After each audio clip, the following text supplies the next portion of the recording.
The rain hammered against the cabin windows like accusations when Clara Holloway whispered the words that would shatter everything. "I'm carrying a child, Ethan." The lonely rancher's weathered face went still as stone, his coffee cup frozen halfway to his lips. In Deadwood Crossing, where gossip traveled faster than wildfire, a barren widow suddenly with child meant only one thing: scandal. But the truth behind Clara's pregnancy held a secret that would either destroy them both or forge something unbreakable from the ashes of their broken pasts. Stay with me, friends, as I tell you this tale of courage born from desperation and love found where none should grow. Comment below which town you're watching from. I'd love to know how far this story has traveled. The storm came to Deadwood Crossing like a beast, with teeth tearing at shutters and howling through the gaps in poorly chinked walls. It was the kind of September tempest that old-timers claimed could change a man's fortune for better or worse.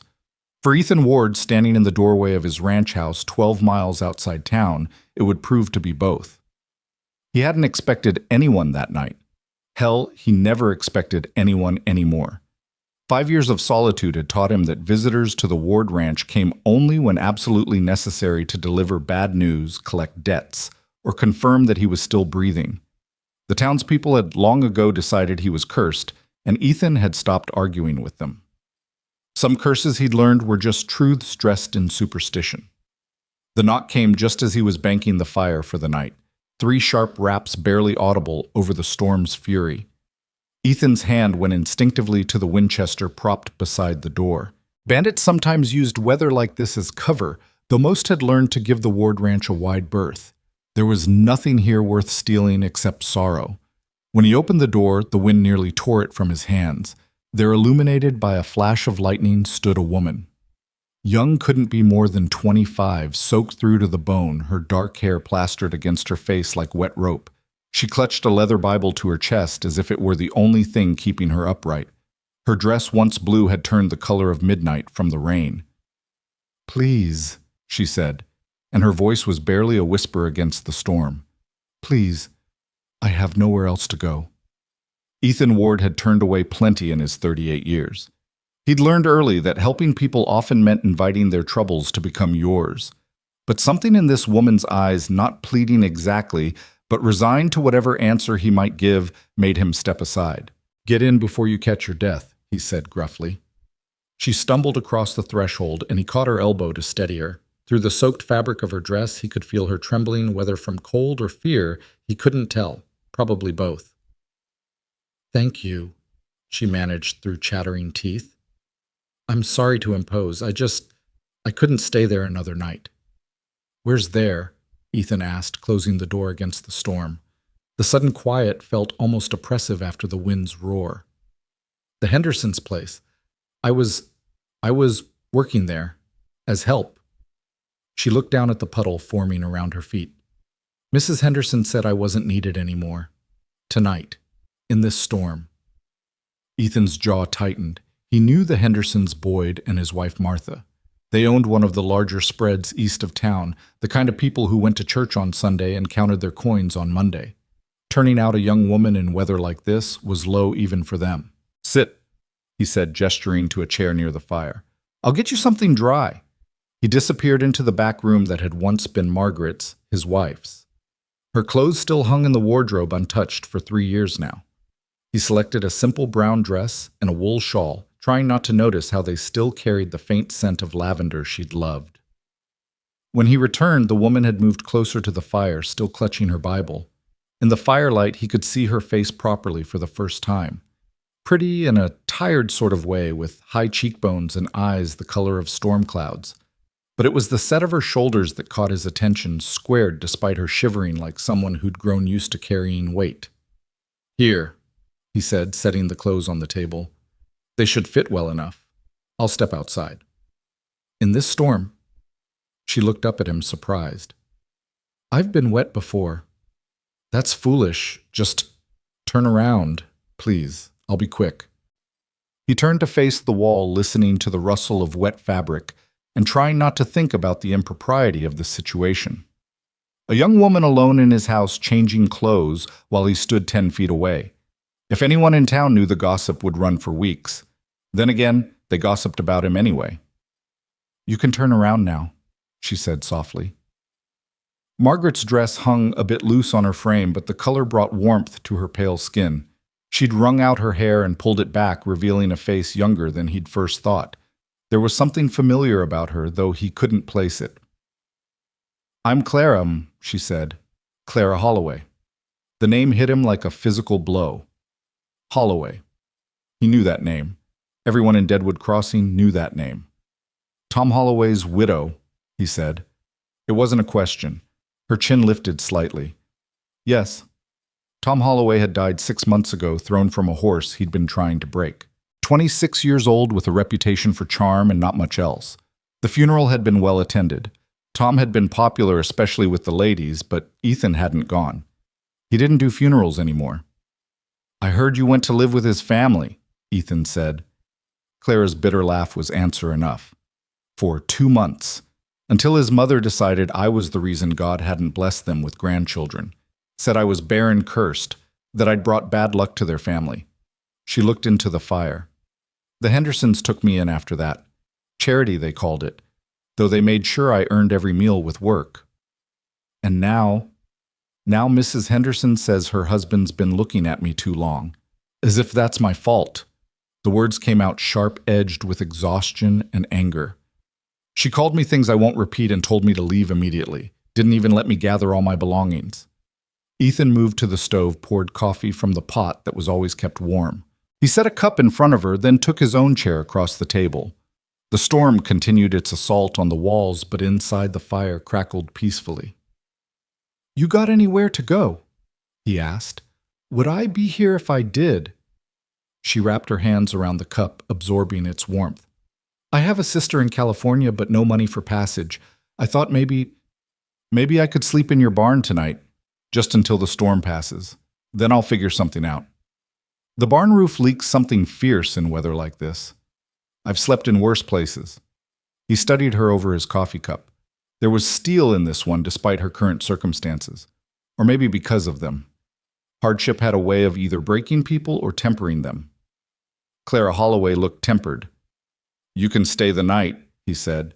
In here. There's a bed in the back room. I couldn't. It's that or the barn, and I won't have it said that Ethan Ward sent a woman to sleep with the horses in a storm. He stood abruptly. I'll take the barn myself. That's ridiculous. She stood too, facing him across the table. This is your house. I'm the intruder here. You're no intruder. You're someone in need of help. When's the last time you helped anyone, Mr. Ward? The question hung between them like a challenge. She probably hadn't meant it to sound so pointed, but there it was. The truth that everyone in Deadwood Crossing knew Ethan Ward kept to himself, helped no one asked for nothing. The cursed rancher who'd lost everything and chosen to lose the rest. Tonight, apparently, he said quietly. Something in Clara's face softened. I'm sorry, that was unkind. I'm tired of being treated like charity, like a burden. Then don't be one, Ethan said. You can work for your keep. I need help around here anyway. The place is falling apart. She blinked, surprised. You're offering me work. I'm offering you a trade. Work for room and board. Temporary until you figure out your next move or save enough for California. No charity involved. People will talk. A widow living with a widower unmarried. People talk anyway. Let them. Claire studied him for a long moment, and he had the uncomfortable feeling she was seeing more than he meant to show. Finally, she nodded. All right, Mr. Ward. But I sleep in the house, you sleep in the house. This place is big enough for 2 people to avoid each other if needed. I won't be the cause of you catching pneumonia in your own barn. Despite himself, Ethan almost smiled. Stubborn, aren't you? I've been told that before. Fine. You take the back room. I'll stay out here by the fire. She nodded, then picked up her Bible from the table. The leather cover was water-stained but well-maintained, the kind of book that had been held by many hands. Thank you, Mr. Ward, for your kindness. It's not kindness, it's practical. I need the help. But she was already heading to the back room, and he was left alone with the storm and the fire and the strange feeling that something fundamental had just shifted in his carefully ordered world. The next morning dawned clear and cold, the storm having blown itself out sometime near dawn. Ethan was already up, had been for hours when Clara emerged from the back room. She'd braided her hair and pinned it up, and Margaret's dress had dried properly. In the morning light, she looked less desperate than she had the night before, though dark circles under her eyes suggested sleep hadn't come easily. "Coffee's on," he said without looking up from the harness he was mending. "Thank you." She poured herself a cup, then stood uncertainly in the middle of the room. "What would you like me to do? Can you cook?" "Yes." "Then start there. Haven't had a decent meal in longer than I care to admit. Supplies are in the pantry. After that, we'll see what else needs doing." She moved to investigate the pantry, and he heard her small sound of dismay. "Mr. Ward, when's the last time you went to town for supplies?" "Been a while." "I can see that. You have flour, some questionable beans, and what might have once been bacon. Make do with what's there." "I'll make a list for town," she said firmly. "You can't live on coffee and stubbornness." "Been doing fine so far. Have you looked in a mirror lately?" "You're thin as a fence post." He looked up then, surprised by her directness. She was standing with her hands on her hips, looking at him like he was a problem to be solved. "When I agreed to work here, Mr. Ward, I agreed to help run this place properly. That includes making sure you don't starve to death out of pure neglect. That's not what— I'll have breakfast ready in an hour, such as it is, then I'll start on that list." She turned back to the pantry, effectively ending the discussion. Ethan stared at her back for a moment, then returned to his harness. He'd forgotten what it was like to have someone else in the house making decisions, taking charge of things. It was unsettling. It was also, if he was honest, something of a relief. True to her word, Clara managed to produce something edible from the meager supplies biscuits that were only slightly burned and beans that were at least hot. They ate in silence, but it wasn't the oppressive silence he'd grown accustomed to. It was the quiet of two people who didn't need to fill every moment with words. After breakfast, she insisted on seeing the rest of the ranch. Ethan led her through the property, pointing out the chicken coop empty for 2 years, the vegetable garden overgrown with weeds, and the barn in desperate need of repair. "This place was something once, wasn't it?" Clara asked, running her hand along a fence that was more gap than wood. "Once," Ethan agreed. "Could be again." "Maybe." She turned to look at him. "You don't believe that. I believe in what is not what could be. That's a lonely way to live. It's a practical way to live." She didn't argue, but he saw the way she looked at the property, like she was already making plans. It made him nervous. Plans meant hope, and hope was something he'd buried with Margaret and their stillborn son. That afternoon, while Clara attacked the kitchen with a vengeance, years of neglect demanded Ethan rode to town. He needed supplies, yes, but more than that, he needed to know what people were saying. In a town like Deadwood Crossing, gossip was currency, and Clara Holloway's disappearance from the Henderson place wouldn't have gone unnoticed. He hitched his horse outside Mason's general store and steeled himself for the inevitable stares and whispers. He'd learned to move through town like a ghost, quick, silent, minimal interaction. But today felt different. Today, he had a reason to care what people were saying. Mason himself was behind the counter, his considerable bulk squeezed into a shirt that had given up trying to contain him. His eyes widened when Ethan walked in. "Well, well, Ethan Ward, been what, 2 months? Thereabouts, need supplies." Sure. Mason pulled out his ledger. "What can I get you?" Ethan handed over the list Clara had written. Her handwriting was neat, precise. Mason's eyebrows climbed toward his receding hairline as he read. "This is quite a list. You feeding an army out there? Just restocking." "Uh-huh." Mason began gathering items, but Ethan could feel the questions building. It didn't take long. "Heard there was some excitement at the Henderson place last night." Ethan said nothing. "Young widow Holloway up and disappeared in the storm. Martha Henderson's telling anyone who'll listen that the girl was trying to seduce Boyd." Mason leaned across the counter conspiratorially. "Though between you and me, Boyd's been known to have wandering eyes. Still, Martha's saying the girl's no better than she should be. Barren and wanton, she called her." "Mrs. Henderson always did like her stories," Ethan said carefully. "That she does. Still, folks are wondering where the girl went. Storm like that young woman alone could be dangerous." "Could be." Mason's eyes sharpened. "You haven't seen her, have you, out your way?"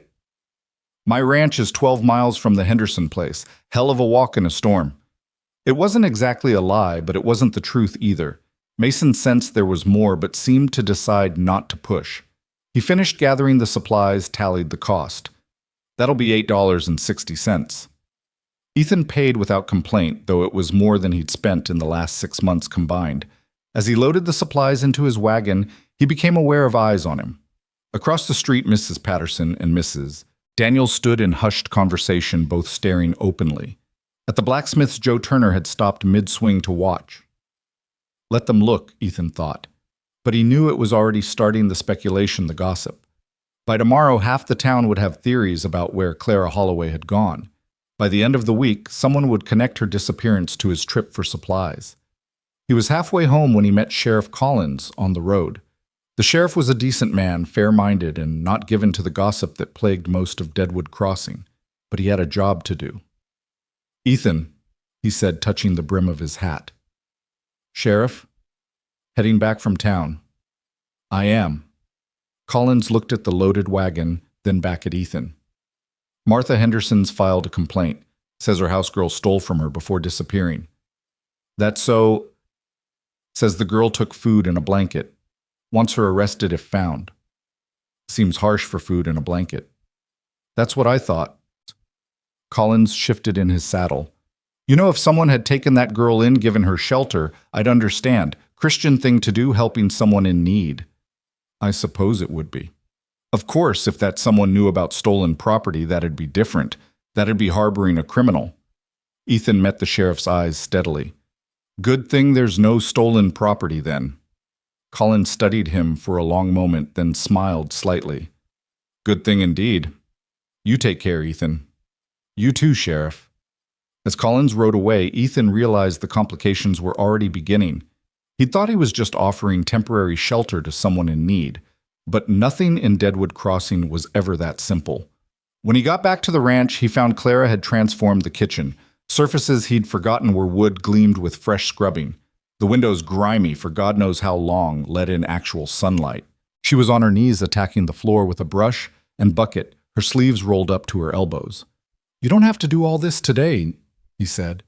She looked up, a strand of hair falling across her face. "Idle hands, Mr. Ward. Besides, this place needs it." Sheriff Collins was on the road. "Martha Henderson saying you stole from her." Clara's face went pale, then flushed with anger. "I took nothing. She threw me out with only the clothes on my back." "I know." "You believe me." "I do." She sat back on her heels, studying him. "Why?" "Because Martha Henderson's a bitter woman who'd rather blame others than face the truth about her husband. And because you don't strike me as a thief." "You don't know me well enough to make that judgment." "Maybe not, but I'm making it anyway." She stood wiping her hands on her apron. Where had she found an apron? "People are going to talk, aren't they, about me being here?" "They're already talking." "I'm sorry. I've brought trouble to your door." "Trouble was already here, Mrs. Holloway. You've just given it a new shape." She winced at the formal address. "Please just call me Clara." Mrs. Holloway was someone else, someone who had a place, a purpose. "I don't know who I am anymore." "You're someone who survived," Ethan said. "That's enough for now." That evening, they ate the meal Clara had prepared from the new supplies. Nothing fancy, but solid food that filled the belly. Ethan couldn't remember the last time he'd sat at this table with another person sharing a meal that wasn't just sustenance, but something approaching civilized. "Can I ask you something?" Clara said suddenly. "Why did you really take me in? And don't say you needed help. This place has needed help for years." Ethan set down his fork, considered his words. "My wife Margaret died 3 years ago. Childbirth. The baby too." The words came out flat, practiced. He'd learned to say them without feeling. "Before she died, she made me promise something." "What?" "To not become a ghost. To not let grief turn me into something hollow." He looked out the window at the darkening sky. "I broke that promise. Been breaking it every day for 3 years. When you knocked on that door last night, I thought maybe it was time to stop." Clara was quiet for a moment. "I'm sorry. About your wife and child. It was a long time ago." 3 years isn't that long. Grief doesn't follow a calendar. You sound like you know. Tom's only been gone 6 months, but sometimes it feels like yesterday. Other times it feels like a lifetime. She pushed food around her plate.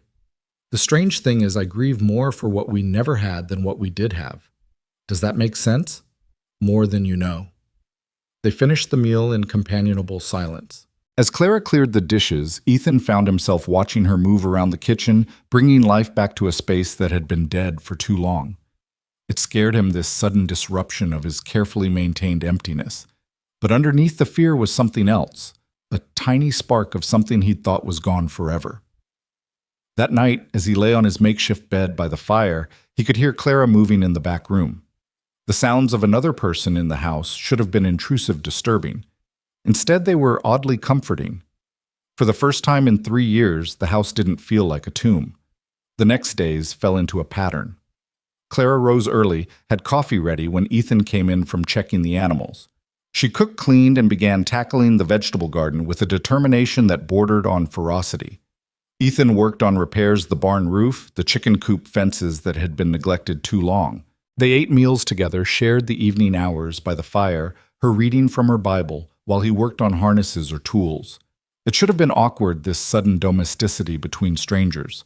But Clara had a gift for making things feel natural, unforced. She didn't chatter or try to fill silences. She didn't push him to talk about Margaret or his grief.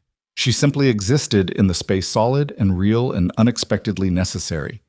By the end of the first week, Ethan realized he was waiting for the sound of her footsteps in the morning, looking forward to the meals she prepared, finding excuses to work closer to the house so he could hear her singing while she worked. She had a good voice, clear and true, though the songs were always tinged with melancholy. It was dangerous, this domesticity. He knew that. Knew that Clara would leave, eventually head to California and her sister. Knew that allowing her presence to matter was just inviting future pain. But knowledge and action were two different things, and Ethan found himself unable to maintain the distance he'd cultivated so carefully. The second week brought visitors. Ethan was fixing the gate when he saw the buggy approaching. His stomach sank when he recognized it, Reverend Milton and his wife Elizabeth. Elizabeth Milton was the closest thing Deadwood Crossing had to a society matron, and her opinion carried weight with the other church-going ladies. "Mr. Ward," the Reverend said as they pulled up. He was a thin man with kind eyes, though his wife's expression was considerably less charitable. "Reverend, Mrs. Milton." "We heard you might have a visitor," Elizabeth said, her tone making it clear this wasn't a social call. "I have help," Ethan corrected. "Mrs. Holloway is working as housekeeper." "How unconventional," Elizabeth said. "A young widow living here unchaperoned." "Nothing improper about honest work, Mrs. Milton." "Perhaps not, but appearances matter, Mr. Ward." "What will people think?" "I stopped caring what people think a long time ago." Clara chose that moment to emerge from the house, probably drawn by the voices. She'd been working in the garden and had dirt on her dress, and her hair was coming loose from its pins, but she held her head high as she approached. "Reverend Milton, Mrs. Milton," she said politely. Elizabeth's lips pursed. "Mrs. Holloway, we heard about your situation with the Hendersons." "I'm sure you heard Mrs. Henderson's version of it," Clara said calmly. "Are you suggesting Martha Henderson is a liar?" "I'm suggesting there are two sides to every story, Mrs. Milton." "Indeed, and what's your side?" Clara's chin lifted. "That I was turned out in a storm for no fault of my own and found kindness here when I needed it most. Mr. Ward has been nothing but proper and gentlemanly. I work for my keep, and when I've saved enough, I'll be moving on. There's nothing scandalous about survival, Mrs. Milton, despite what some might prefer to believe." Elizabeth's face reddened. "Young woman, your tone is tired," Clara interrupted. "I'm tired, Mrs. Milton. Tired of being judged for being barren. Tired of being blamed for other people's sins. Tired of good Christian folk who seem to have forgotten what Christian charity means." "How dare you, Elizabeth," the Reverend said quietly, putting a hand on his wife's arm. "Perhaps we should go." "But Samuel, we've said our piece." He looked at Ethan, then Clara. "I hope you both know what you're doing. The town can be, unforgiving. "We've both already learned that lesson, Reverend," Ethan said. After they left, Clara stood staring after the buggy, her hands clenched at her sides. "I shouldn't have said all that," she said. "I've made things worse." "You said what needed saying. They'll tell everyone. By tomorrow, the whole town will think that I'm—" "Let them think what they want. We know the truth." She turned to look at him. "The truth doesn't matter in a place like this. Only the story people choose to believe." She was right, of course. By the next day, when Ethan reluctantly went to town for feed, the stares were more hostile, the whispers less subtle. At the saloon where he stopped for a drink he didn't really want, but needed the conversation stopped when he walked in. "Well, if it isn't the lucky man," Boyd Henderson said loudly. He was at the bar, already several drinks in by the look of him. "Got yourself a pretty little housekeeper, I hear." Ethan ignored him, ordered his whiskey. "She's something that Clara Boyd continued. "Real eager to please. At least that's what my wife thinks. Says the girl was throwing herself at me." "Your wife says a lot of things," Ethan said quietly. "What's that supposed to mean?" "It means your wife sees what she wants to see." Boyd stood swaying slightly. "You calling my wife a liar?" "I'm saying Clara Holloway is a decent woman who deserved better than being thrown out in a storm." "Decent?" Boyd laughed ugly. "Barren woman couldn't give her husband children. Now living with you unmarried. That's your idea of decent." Ethan's fist connected with Boyd's jaw before he'd consciously decided to throw the punch. Boyd went down hard, knocking over a chair. The saloon erupted, some men pulling Boyd back as he tried to get up, others moving toward Ethan. "Enough!" Sheriff Collins had appeared in the doorway. "Boyd, go home. Sleep it off. Ethan outside." On the street, Collins studied Ethan's split knuckles. "Been a while since you threw a punch." "Been a while since someone needed it." "This about defending Mrs. Holloway's honor?" "This is about Boyd Henderson being a mean drunk with a wandering eye and a bitter wife." "That may be true, but hitting him doesn't help her reputation any." "Nothing helps her reputation, Sheriff. She's been condemned already. Barren widow living with the cursed rancher. We're quite the pair for gossip." Collins sighed. "Ethan, I like you. Always have. But you're playing with fire here. That girl has a name." "Clara, then. She's young, vulnerable. You're both grieving. It's a recipe for disaster. Or maybe it's just two people helping each other survive. Not everything has to be a scandal, Sheriff. In this town, everything's a scandal eventually." That night, Ethan told Clara about the confrontation. She listened without comment, then quietly began tending his knuckles. "You shouldn't have hit him," she said, dabbing at the cuts with whiskey. "He shouldn't have said what he said. People are going to say worse. You can't fight them all." "I can try." She looked up at him and something passed between them, an understanding maybe, or recognition, two outcasts in a town that fed on judgment. "This isn't your fight," she said softly. "It is now." The weeks that followed the confrontation at the saloon brought an unexpected peace to the Ward Ranch, as if the violence had purged something poisonous from the air. Claire's hands had healed Ethan's knuckles, but something deeper was mending between them, an unspoken alliance against a world that seemed determined to misunderstand them both. October arrived with frost on the morning grass, and Clara in the garden coaxing the last vegetables from soil she'd spent weeks rehabilitating. Ethan watched her from the barn, where he was repairing a stall door, noting how she'd gained weight in the month since arriving, no longer the hollow-cheeked ghost who'd appeared in his doorway. Her movements had gained confidence too, no longer asking permission for every decision, but taking charge of the household with quiet authority. "You're staring again?" she called, without looking up from the squash she was harvesting. "Just wondering how you got those tomatoes to grow. That patch has been dead for 3 years. Everything just needs the right kind of attention, Mr. Ward." She straightened, brushing dirt from her hands. "Even things that seem past saving." He knew she wasn't just talking about tomatoes, but he let the moment pass. They developed this language between them, saying things without saying them, understanding, flowing beneath words like an underground river. That evening, as Clara prepared dinner from the garden's bounty, she seemed restless, moving about the kitchen with unusual agitation. Finally, she set down her knife and turned to face him. "I need to tell you something," she said, "about Tom, about our marriage." Ethan set aside the ledger he'd been reviewing. You don't owe me any explanations, Clara. Maybe not, but I want you to know. I need someone to know the truth. She sat across from him, hands folded tightly in her lap. Everyone thinks I'm barren because Tom and I had no children in 2 years of marriage. But the truth is, Tom couldn't. He was thrown from a horse before we married, injured badly. The doctor told him privately that children would be unlikely, perhaps impossible. But Tom never told anyone, not his family, not me, until after we were married. He let everyone believe it was my fault. The confession hung in the air like smoke. Ethan felt anger rise in his chest, not at Clara, but at a dead man who'd let his wife bear the shame of his secret. He was protecting his pride.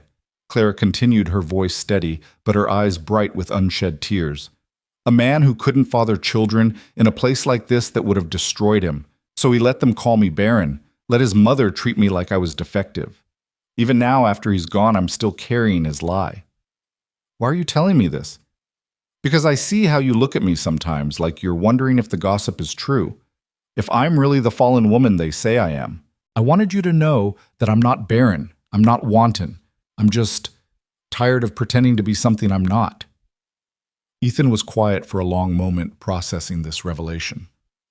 Tom was a coward, he finally said. Don't speak ill of the dead. The dead don't get a pass for cruelty just because they're dead. He let you suffer to protect himself. That's cowardice. Clara's laugh was bitter. You're not wrong, but I loved him once, or thought I did. Young women can be foolish about charming men. We're all foolish about something. She looked at him curiously. What were you foolish about? Thinking I could control fate, thinking if I did everything right, worked hard, loved well, prayed enough that God would protect what was mine. He stared at his hands. Margaret died proving me wrong. That's not foolishness, Ethan. That's hope.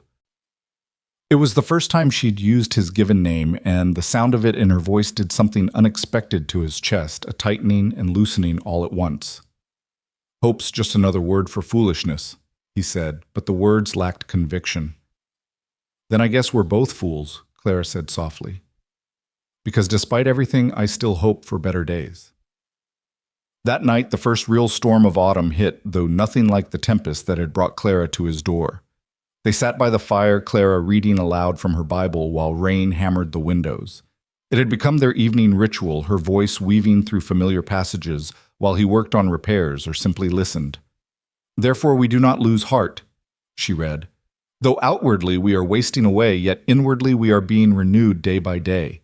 For our light and momentary troubles are achieving for us an eternal glory that far outweighs them all. Momentary troubles, Ethan repeated with dark humor. 3 years feels like more than momentary. Maybe that's God's time versus our time. What feels eternal to us is just a blink to Him. That's a cold comfort when you're in the middle of it. Clara closed the book, studied him across the fire's light. Can I ask you something about Margaret? Ethan tensed but nodded. Do you think she'd want you living like this, alone, shutting out the world? Margaret's dead. What she'd want doesn't matter anymore. I think it does. The dead leave echoes in us, shape who we become. Tom's lies still affect me. Your Margaret's love must still affect you. It's not the same thing, isn't it? We're both haunted by marriages that ended too soon, both carrying weight that maybe we don't need to carry anymore. Before Ethan could respond, a violent crack of thunder shook the house and the door burst open. But it wasn't the wind. A figure stumbled inside, sodden and shaking. For a moment, Ethan thought he was reliving that night a month ago. Then the figure raised its head, and he saw it was a young boy, maybe 14, bleeding from a gash on his forehead. Please, the boy gasped. My pa, the wagon overturned. He's trapped. Clara was already moving, grabbing towels and her medical supplies. She'd assembled quite a collection in her time here. Ethan grabbed his coat and rifle. Where? He demanded. The creek crossing, about 2 miles north. Please, he's hurt bad. Clara, stay with the boy, Ethan ordered, but she was already putting on her own coat. You'll need help if he's trapped. I'm coming. There was no time to argue. They saddled 2 horses quickly, the boy who said his name was James clinging to Ethan's back as they rode into the storm. The creek, usually a trickle, had become a torrent. The wagon lay on its side, half in the water, and underneath a man's leg was visible pinned by the weight. "Pa!" James cried, sliding off the horse and running toward the wreck. Ethan and Clara followed.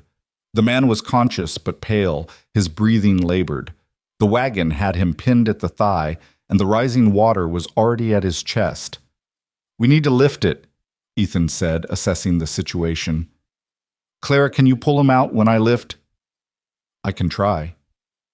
"James, help your father stay calm. This is going to hurt." Ethan positioned himself at the wagon's edge, braced his feet in the muddy bank, and lifted with everything he had. The wagon budged slightly, and Clara immediately began pulling the injured man free. But the mud and the man's weight made it impossible for her to manage alone. "James, help her!" Ethan grunted, his arms shaking with effort. Together, Clara and James managed to drag the man clear just as Ethan's strength gave out, and the wagon crashed back down. They carried the injured man, who turned out to be Samuel Briggs, a farmer from the eastern side of the valley, to higher ground. Clara immediately began examining his leg. "It's broken," she said, with the confidence of someone who'd seen such injuries before. "But the bone didn't break through the skin. That's good. We need to set it before we move him." "You know how?" Ethan asked. "I helped the doctor back in Missouri before I married. Hold him down. This won't be pleasant." What followed was indeed unpleasant, but Clara's hands were steady and sure. She set the bone with a decisive movement that made Briggs scream, then splinted it with branches and torn strips from her petticoat. By the time they got him back to the ranch, Briggs had passed out from pain, which was probably a mercy. They laid him in the back room, Clara's room, and she continued her ministrations, cleaning wounds and checking for other injuries. James hovered nearby, tears streaming down his face. "He'll be all right," Clara told the boy gently. "The leg will heal if he stays off it. He's lucky you came for help when you did." "Ma's gonna be so worried," James said. "She doesn't even know we left. Pa wanted to check the eastern fence before the storm got worse." "Where's home?" Ethan asked. 10 miles east. The old Garrett place." Ethan knew it, a struggling farm with poor soil and worse luck. "Storm's too bad to ride there tonight. You'll stay here. We'll send word to your mother in the morning." As the night wore on, Clara tended to both Briggs' men while Ethan kept the fire stoked and coffee brewing. Around midnight, Samuel Briggs woke, groaning. Where am I?" "The Ward Ranch," Clara said, offering him water. "You were in an accident. Your leg's broken, but you'll heal." Briggs focused on her face, then looked around the room, taking in Ethan standing in the doorway. His expression shifted from confusion to something like fear. "The Ward Ranch, the cursed." He cut himself off, but the damage was done. "Yes," Ethan said flatly. "The cursed ranch. Where we pulled you from under a wagon and saved your life. You're welcome to leave if you prefer." "Pa," James protested. "They helped us." Briggs had the grace to look ashamed. "I'm sorry. I didn't mean. Thank you. Both of you." Clara smoothed the awkward moment with her usual grace, checking Briggs's leg and assuring him again that it would heal properly if he followed her instructions. By dawn, the storm had passed, and Ethan rode to the Briggs farm to inform Mrs. Briggs of the situation. She was a worn-looking woman with too many children and not enough resources, but she thanked him profusely and promised to come for her husband as soon as she could arrange it. It took 3 days before Samuel Briggs could be moved safely. During that time, Clara nursed him with the same dedication she brought to everything, and slowly his wariness faded. James helped around the ranch, eager and hard-working, clearly grateful for their kindness. On the morning they were to leave, Briggs pulled Ethan aside. "I owe you an apology," he said. "And not just for what I said that first night. I've been listening to gossip, believing the worst about you and Mrs. Holloway. But I've watched her these 3 days. She's a good woman, kind, skilled, nothing like what people are saying." "People say a lot of things," Ethan replied. "They do. And I've been one of them. But I won't be any more. When I get back to town, I'll make sure folks know what you both did for us, how you risked yourselves to help strangers in a storm. You need allies in this town, Ward. Let me be one." True to his word, Samuel Briggs became their unexpected champion. When he was finally able to return to town, he told anyone who'd listen about the heroism of Ethan Ward and Clara Holloway. How they'd saved his life, nursed him back to health, refused any payment for their trouble. The story created a split in public opinion. Some dismissed it, one good deed didn't erase scandal, but others began to reconsider. Maybe they judged too harshly. Maybe Clara Holloway deserved a second chance. The shift was subtle, but real. When Clara accompanied Ethan to town for supplies in early November, the hostility was mixed with curiosity. Mrs. Patterson, who'd been among the coldest toward Clara, actually nodded a greeting. At Mason's store, the proprietor's wife engaged Clara in actual conversation about preserving vegetables for winter. "It's strange," Clara said on the ride home. 3 weeks ago I was a pariah. Now I'm almost respectable again, all because we helped the Briggs family. "Towns like that," Ethan said. "Opinion shifts like wind. Tomorrow something else will happen and they'll forget all about the Briggs rescue." "You're probably right, but for today it feels good to not be stared at like I'm wearing a scarlet letter." That evening they worked together preparing the ranch for winter boarding, up drafts, checking the barn's integrity, ensuring they had enough wood split. It was comfortable work, synchronized without discussion, as if they'd been doing this together for years instead of weeks. "You know," Clara said, pausing in her work to watch the sunset paint the mountains gold, "I almost don't want to leave anymore." Ethan's hand stilled on the axe he was sharpening. "You still planning on California?" "I should be.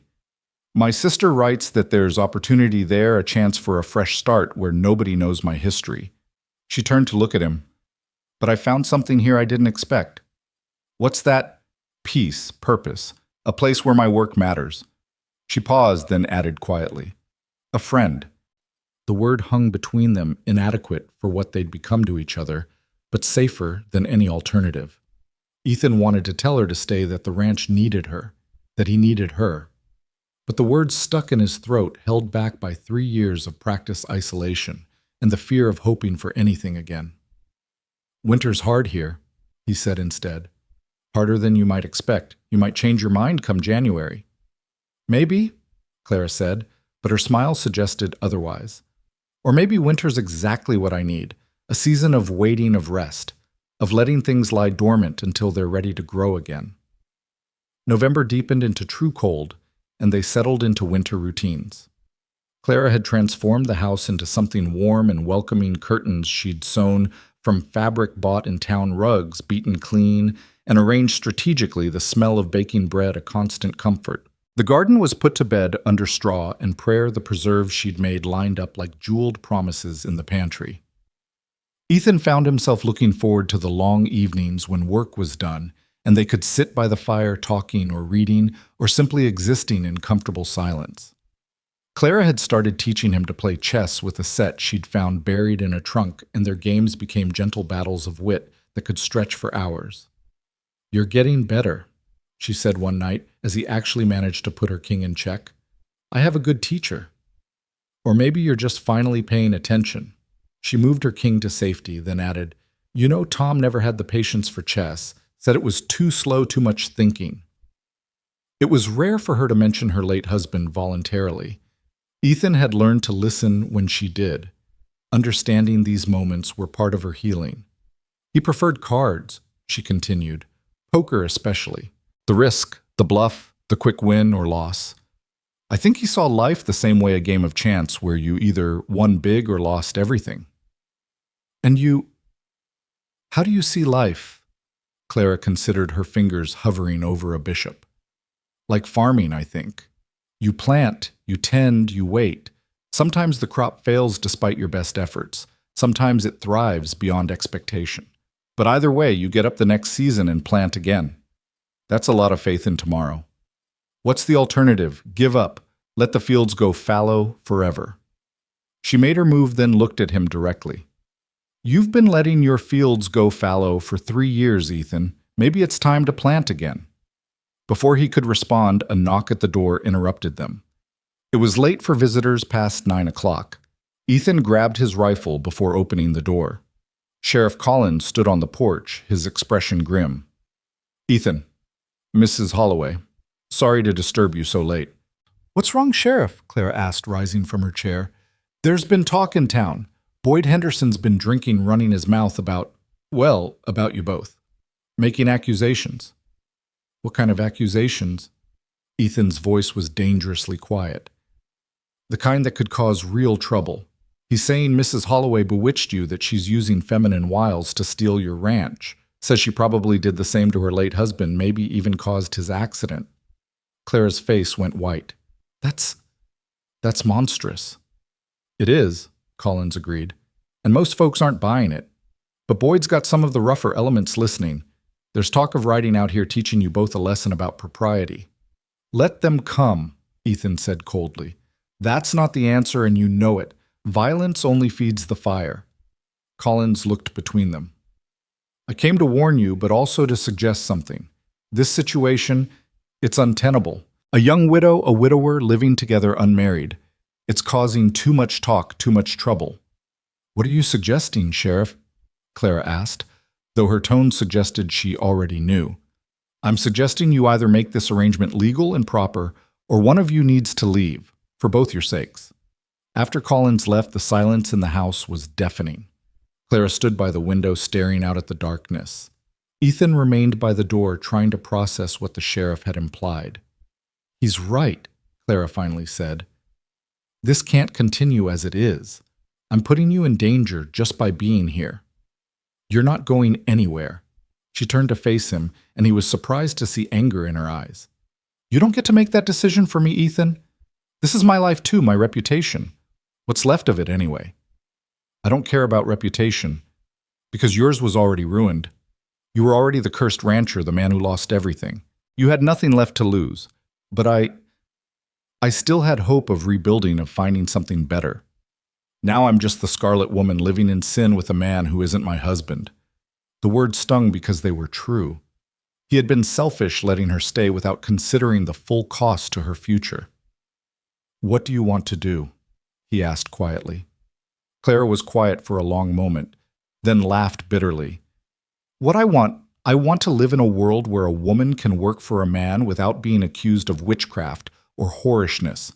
I want to be judged by my actions, not by gossip. She stopped, shook her head. It doesn't matter what I want. It matters to me. She looked at him, then really looked at him, and something shifted in her expression. Does it? Because sometimes I think you see me as another burden to bear, another responsibility you've taken on out of duty. That's not, isn't it? You let me stay because your dead wife made you promise not to become a ghost? I'm just a convenient way to keep that promise.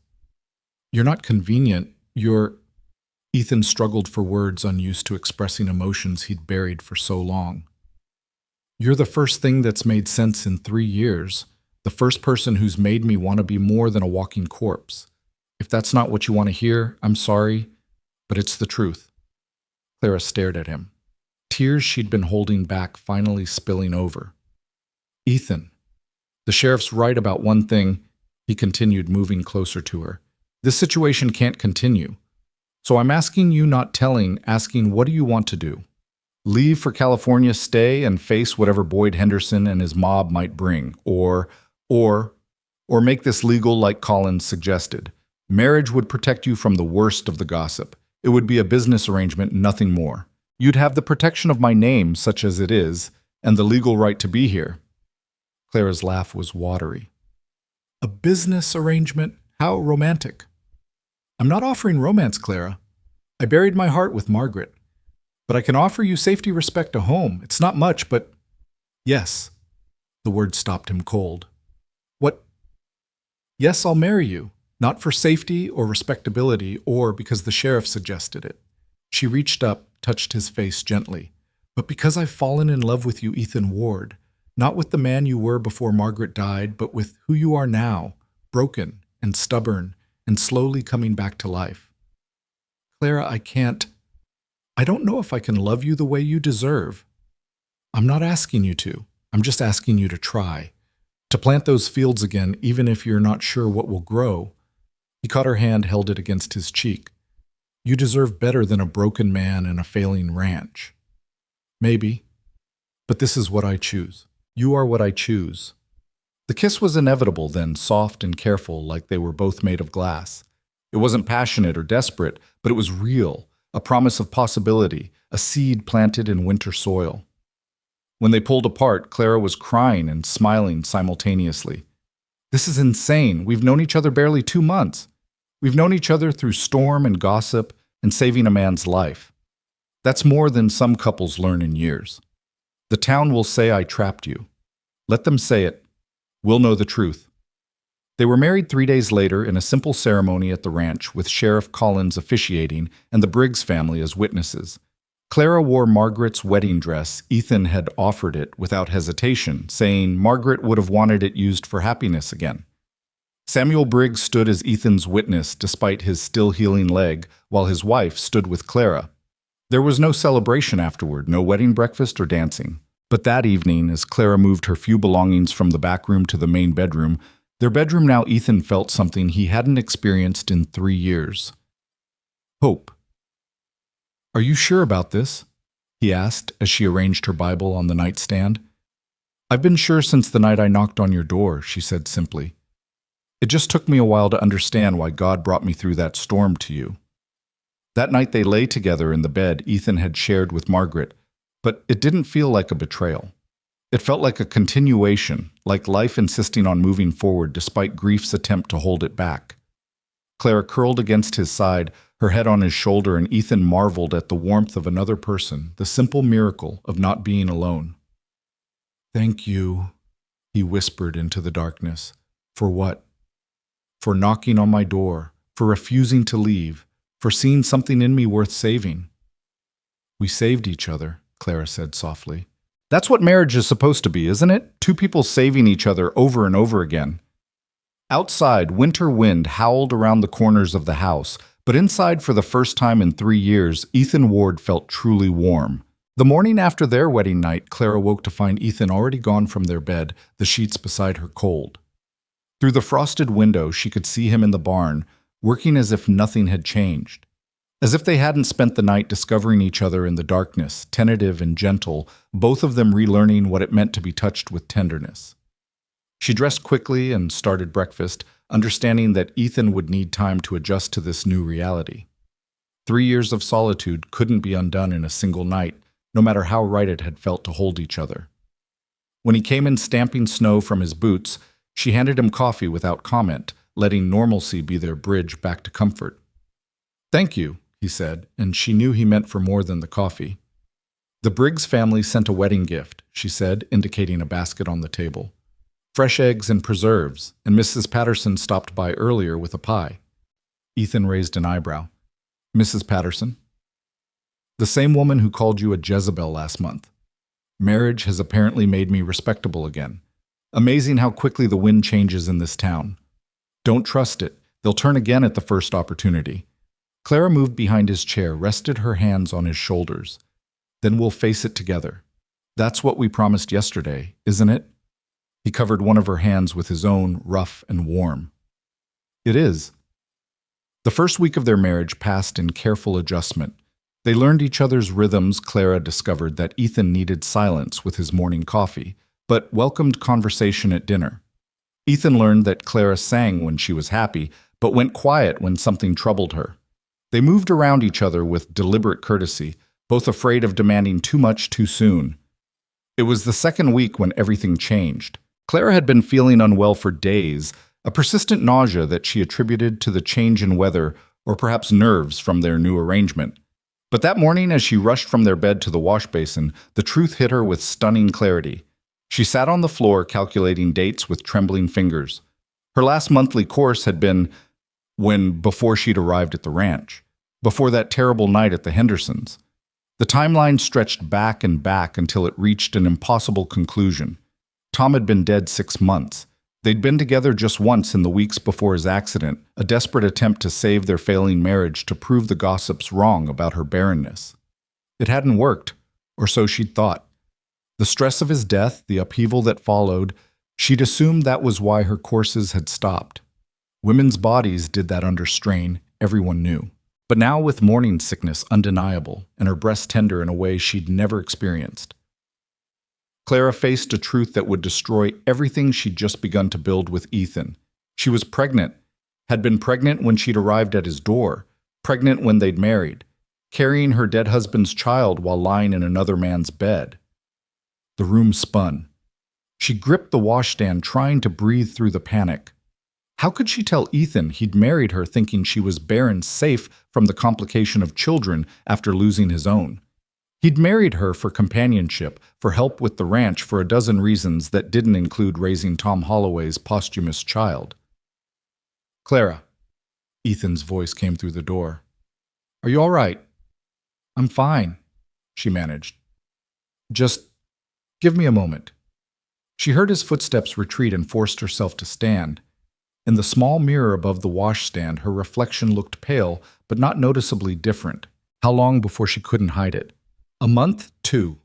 She pressed a hand to her still flat stomach, wonder and terror warring in her chest. A baby. After 2 years of being called barren, of accepting that motherhood would never be hers, she was carrying a child. But at what cost? Would this miracle destroy the fragile happiness she'd found with Ethan? She emerged from the bedroom to find him waiting, concern clear on his face.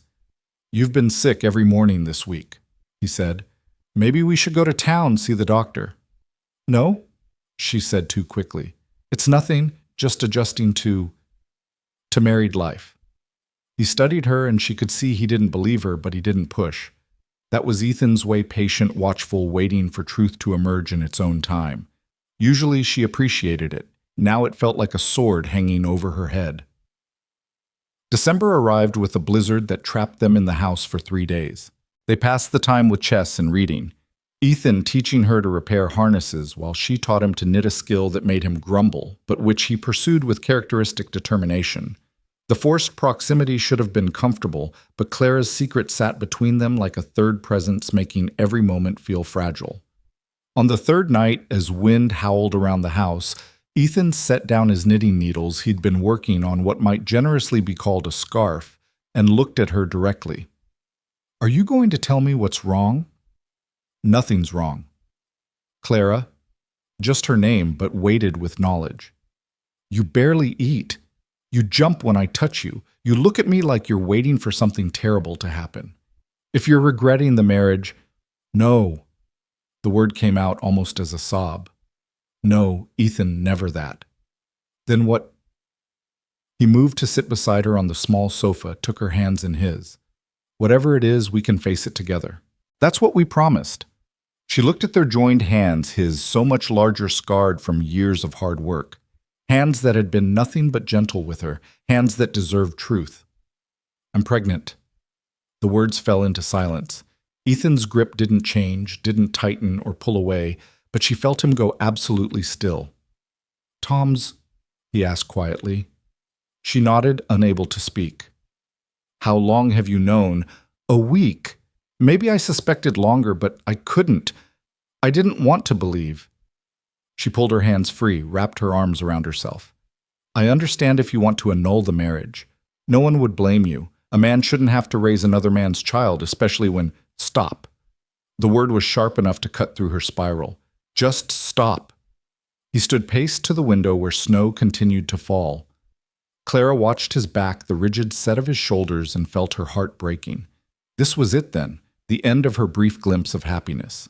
"That night you came here," he said without turning around, "you were already carrying this child." "Yes, though I didn't know it." "All this time while the town called you barren, you were proving them wrong." "I couldn't have known. Tom and I, it had been so long since we'd tried, and then he died and everything was chaos, and I thought the stress—" Ethan turned then, and his expression wasn't what she'd expected. Instead of anger or betrayal, she saw something that looked almost like wonder. "Do you want this child?" he asked. The question surprised her. Yes. Despite everything, yes. It's a piece of Tom, but more than that, it's mine. After believing I'd never have children, then we'll raise it." "Ethan." "No." He crossed back to her, knelt in front of the sofa so they were eye level. "Listen to me. That child is yours, which makes it mine now too. We're married, Clara. In the eyes of the law and God, any child you bear is mine to raise and protect. But it's not yours by blood. Neither was Jesus Joseph's by blood, but that didn't stop him from being a father. He took her face in his hands. I lost my child, Clara.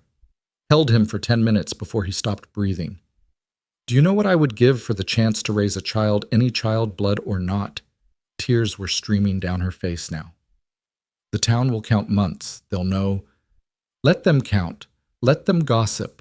We'll tell them the truth if needed, that you were with child when we married, that I knew and chose you anyway. Let them make of that what they will. Why? She whispered. Why would you do this? Because I love you. The words hung in the air like a revelation. Ethan looked almost surprised at himself, as if the words had escaped without permission. You don't have to say that. I'm not saying it out of duty or kindness. I'm saying it because sometime in the last month, between you forcing me to eat proper meals and teaching me to play chess and singing while you work, I fell in love with you. Not as a replacement for Margaret, not as a convenience, but as Clara. My Clara. She launched herself into his arms, nearly knocking him backward, sobbing into his shoulder. I love you too. So much it terrifies me. Then we're both terrified. He murmured into her hair, but we're terrified together. That night, as they lay entwined in their bed, Clara felt the last walls between them crumble. They talked until dawn about the child, about their fears and hopes, about how to weather the storm that would come when her pregnancy became visible. Ethan's hand rested protectively over her still flat stomach, and Clara felt something she hadn't experienced since before Tom's death, complete safety. The blizzard cleared, leaving the world crystalline and new. They emerged from this house, transformed no longer. Two broken people sheltering together, but a unit, a family in formation. The work of winter continued, feeding animals, maintaining the house, preparing for the deeper cold to come. But there was a new energy to it, a purpose beyond mere survival. 2 weeks before Christmas, Clara's pregnancy became impossible to hide. Her dresses had grown tight, and the small swell of her belly was visible even under her heaviest shawl. They'd known this day would come, had prepared for it, but that didn't make the trip to town any easier. Mason's general store was busy with holiday shoppers. Conversation stopped mid-sentence when they walked in. Clara felt every eye tracked to her midsection, saw the moment recognition dawned on face after face. She heard someone counting on their fingers, working out the mathematics of months. Mrs. Ward, Mason said carefully. Mr. Ward, what can I help you with today? Supplies for Christmas, Ethan said calmly, handing over their list. And fabric. Clara needs new dresses. The statement was deliberately provocative, forcing the issue into the open. Mason's wife, who'd been lurking behind a display of canned goods, couldn't contain herself. New dresses? For what occasion? For the obvious reason, Clara said, meeting her gaze steadily. I'm with child. The store erupted in whispers. Mrs. Patterson stepped forward, her face a mask of righteous indignation. But you've only been married a month. This is my late husband's child, Clara said clearly, her voice carrying through the store. Tom's child conceived before his death. Ethan knew when he married me, and he chose to give this child his name and protection. If anyone has issue with that, they can speak to us directly rather than whisper in corners. The silence that followed was deafening. Then unexpectedly it was broken by Sarah Briggs Samuel's wife, who stepped forward and took Clara's hands. Congratulations, she said warmly. A child is always a blessing regardless of circumstances. When are you due? April near as I can figure. Then you'll need help preparing. I have baby clothes for my youngest barely worn. I'll bring them by next week. Her support seemed to break a dam. While some of the townspeople remained stiff and disapproving, others offered tentative congratulations. The doctor's wife promised to assist with the birth. The blacksmith's daughter, newly married herself, asked quiet questions about pregnancy symptoms. Boyd Henderson, of course, had to make his voice heard. He'd been drinking at the saloon next door and stumbled into the store just as they were leaving. Well, he slurred, the widow's miracle pregnancy. How convenient that Ethan Ward gets a ready-made family without having to do the work. Watch your tongue, Henderson, Ethan warned, or what you'll hit me again. Go ahead. Doesn't change the truth. Your wife was carrying another man's bastard when you married her. The word bastard rang through the store like a gunshot. Clara felt Ethan tense beside her, but before he could move, she stepped forward. This child is not a bastard, she said, her voice low and dangerous. This child was conceived in marriage and will be born in marriage. This child will have a father who chose to love it before it was even born, which is more than many can say. And if you ever use that word about my child again, Mr. Henderson, you'll learn that I can throw a punch just as well as my husband. Boyd laughed, but it was uncertain now. You threatening me, woman? I'm promising you, and unlike you, Mr. Henderson, I keep my promises. Sheriff Collins appeared then, drawn by the commotion. Everything all right here? Just leaving, Sheriff, Ethan set his arm around Clara's waist. Mr. Henderson was sharing his opinion on our family. We've heard enough. As they drove home, Clara shook with delayed reaction. I shouldn't have said that. I've made things worse. You were magnificent, Ethan said. You defended our child. Our child. She tested the words, found them sweet. You really think of it that way? How else would I think of it? It's yours, you're mine. Therefore, the child is ours. Simple mathematics.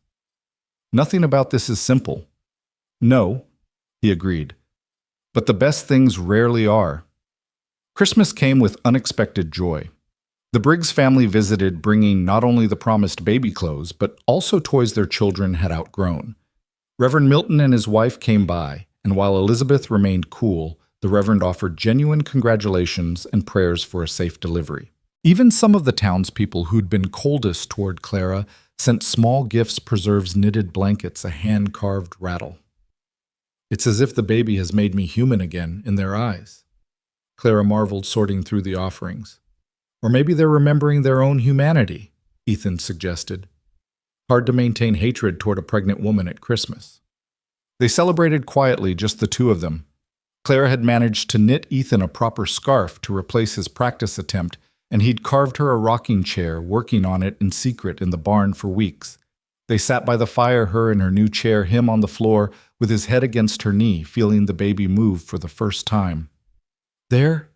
Clara gasped, grabbing his hand and pressing it to her belly. Did you feel that? A flutter barely perceptible but unmistakably real, life asserting itself despite all odds. I felt it, Ethan whispered, and Clara was startled to see tears in his eyes. I felt our child. January brought deeper cold and increasing discomfort as Clara's pregnancy advanced. Her ankles swelled, her back ached, and sleep became elusive. But Ethan was endlessly patient, rubbing her feet, heating stones to warm their bed, taking over any chore that required bending or lifting. One particularly bitter night, as snow fell thick and silent, Clara woke to find Ethan talking quietly to her belly. Your mama's sleeping, he was saying, so I thought we could talk, just you and me. There are things you should know before you get here. First, this world can be cruel. People will say things about you, about your family, that aren't true, but you'll have something they don't. Parents who chose each other chose you despite everything. Clara kept her breathing even, not wanting to interrupt. Second, you should know about your first father. Tom Holloway was flawed, maybe even weak in some ways, but he helped create you, and that's something to honor. You'll carry his blood, but my name, and that's going to confuse some people. Let them be confused. His hand was gentle on her belly, feeling for movement. Third, and most important, you are wanted. You are loved. You are ours. I lost a child once, and I thought that pain would kill me. But now I understand that love doesn't die with loss. It just waits like seeds in winter for the right conditions to grow again. You're my second chance at fatherhood, and I promise you I won't waste it. Clara couldn't help it. She reached down and covered his hand with hers. You're going to be a wonderful father. I thought you were asleep. Hard to sleep when you're making me cry. He moved up to lie beside her, gathering her close. I mean it, Clara. Every word. I know. That's why I'm crying. February brought an unexpected visitor. Clara was struggling with a particularly stubborn patch of mending when she heard horses approaching, multiple horses, which usually meant trouble. Ethan grabbed his rifle and moved to the door, but when he opened it, his face went slack with shock. Hello, brother, said a voice Clara didn't recognize. James. The man who entered looked like Ethan might have before grief carved lines into his face, Same dark hair, same strong jaw, but without the weight of loss in his eyes. Behind him came a woman, elegant even in travel clothes, and two children, a boy and girl, perhaps 8 and 10. Clara, Ethan said slowly, as if remembering how to speak, this is my brother James. James, my wife Clara. James's eyes went immediately to her prominent belly, and his eyebrows rose. Wife. The last letter I got said you'd sworn off remarriage. That was over a year ago, Ethan said defensively. And yet no word of a wedding. James turned to Clara, took her hand with practiced charm. I apologize for my brother's manners. I'm James Ward, and this is my wife Catherine and our children Michael and Rose. It's lovely to meet you, Clara managed, though her mind was racing. Ethan had never mentioned a brother. We're on our way to California. James continued, making himself comfortable by the fire as if he owned the place. Business opportunity in San Francisco.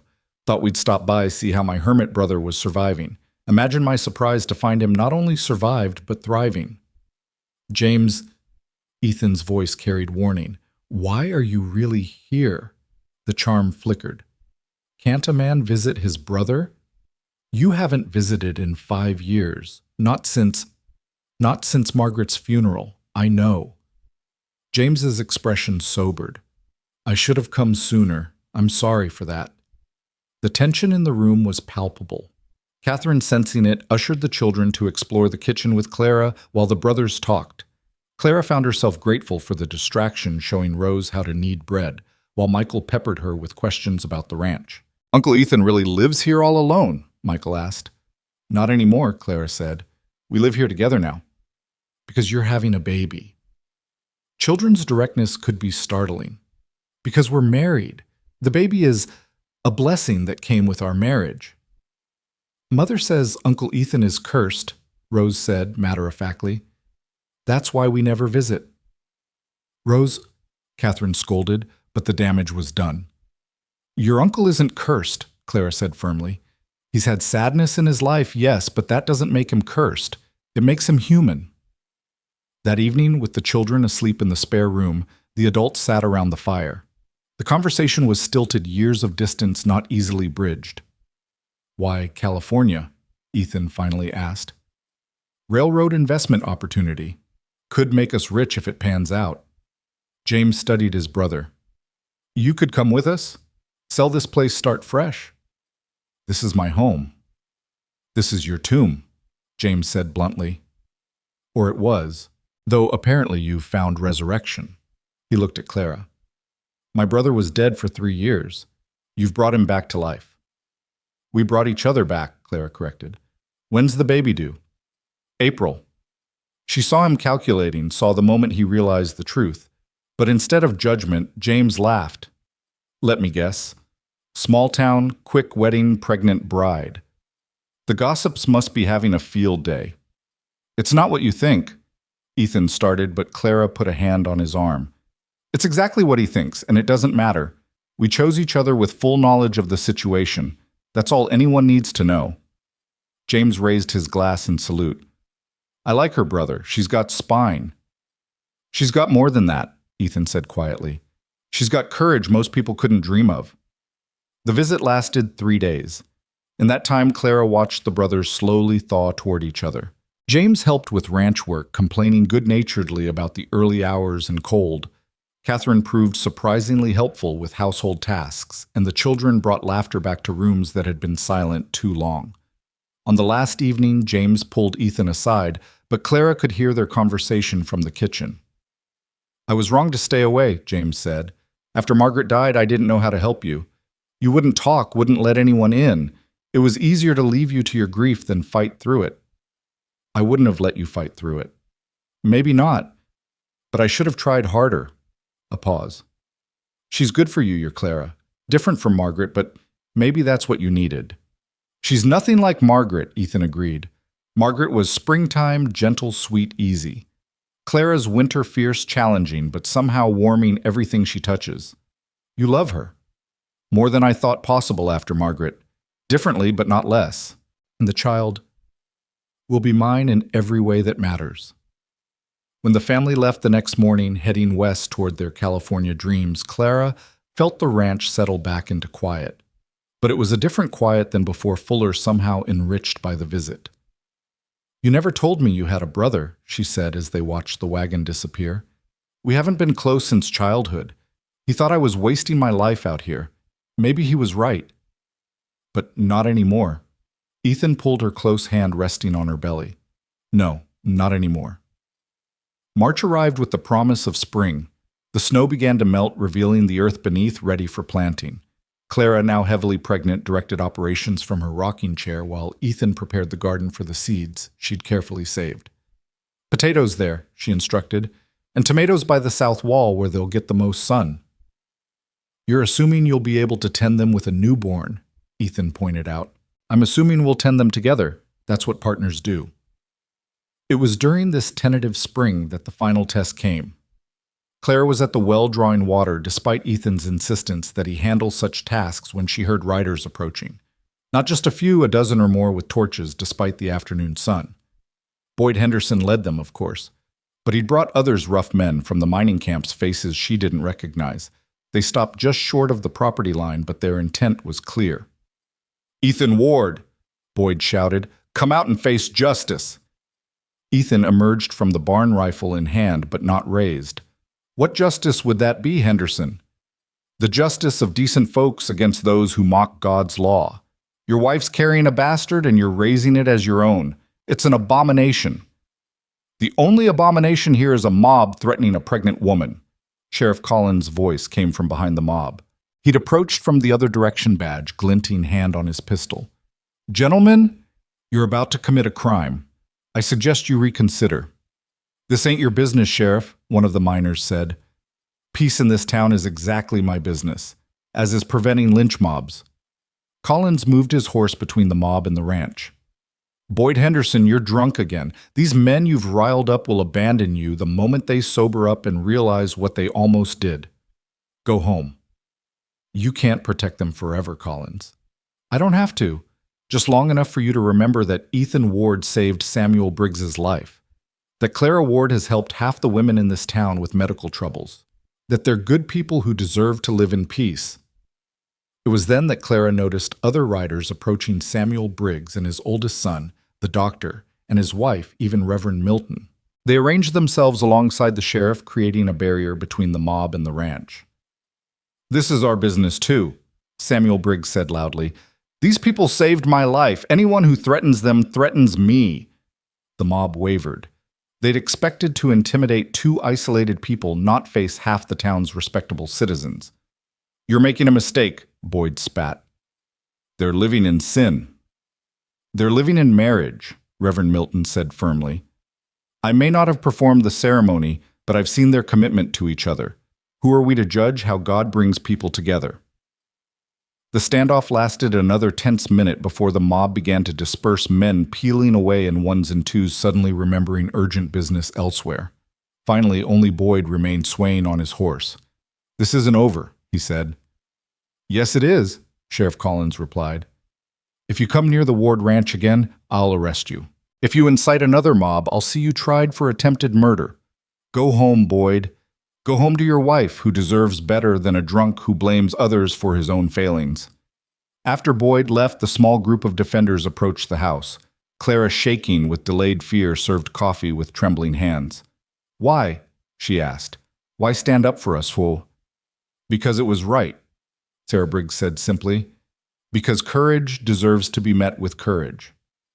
"Because the town's been poisoned by gossip for too long, Pop," the doctor added. "It's time for healing." That night, as Clara lay in Ethan's arms, feeling the baby kick strongly, she marveled at the day's turn. "We have friends," she said wonderingly. "Real friends."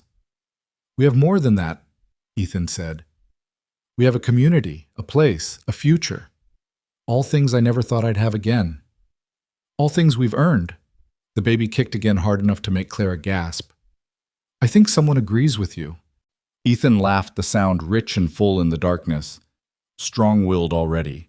Definitely your child." "Our child," Clara corrected and felt him smile against her hair. "Yes, our child." April came with a vengeance that year, bringing unseasonable warmth that melted the last snow too quickly. turning the roads to mud and swelling the creek beyond its banks. Clara felt the change in her bones, a restlessness that had her pacing the house at all hours, despite her heavy burden. The baby had dropped low, and every movement sent sharp pains through her back. "You need to rest," Ethan said for the 100th time, watching her grip the back of a chair as another wave of discomfort passed through her. "I can't rest. Something's coming. I can feel it." She was right, though neither of them expected what form it would take. That afternoon, as Clara attempted to start dinner despite Ethan's protests, Martha Henderson appeared at their door. Not Boyd Martha herself, looking haggard and older than her years. "Please," she said before either of them could speak, "I need help." Ethan's hand went to his rifle, expecting a trap, but Martha raised empty hands. "Boyd's gone. Left 3 days ago with some mining camp woman. Took everything valuable we had." Her voice broke. "I have nothing. The bank's taking the ranch. I didn't know where else to go." Clara moved forward despite Ethan's warning gesture. "Come in." "Clara," Ethan started. "She needs help," Clara said simply. "That's all that matters right now." Martha Henderson sat at their kitchen table, the same woman who'd thrown Clara out into a storm, who'd spread vicious gossip, who'd called her terrible names. Now she wept into hands that shook with exhaustion. "I know I have no right to ask for your help," Martha said. "What I did to you was unforgivable." "Yes, it was," Clara agreed, causing Martha to look up in surprise. "But unforgiveness is a poison that kills the one who carries it. I've had enough of poison in my life." She poured Martha coffee, added precious sugar without being asked. The small kindness made Martha cry harder. "Boyd was seeing that woman for months," Martha confessed. "I knew, but I blamed you instead. It was easier than admitting my husband was faithless. Easier to call you a temptress than accept I'd married a weak man." "Fear makes us cruel sometimes," Clara said, lowering herself carefully into a chair. "I understand that better than you might think." "How can you be kind to me after everything?" "Because I've learned that kindness costs nothing but means everything.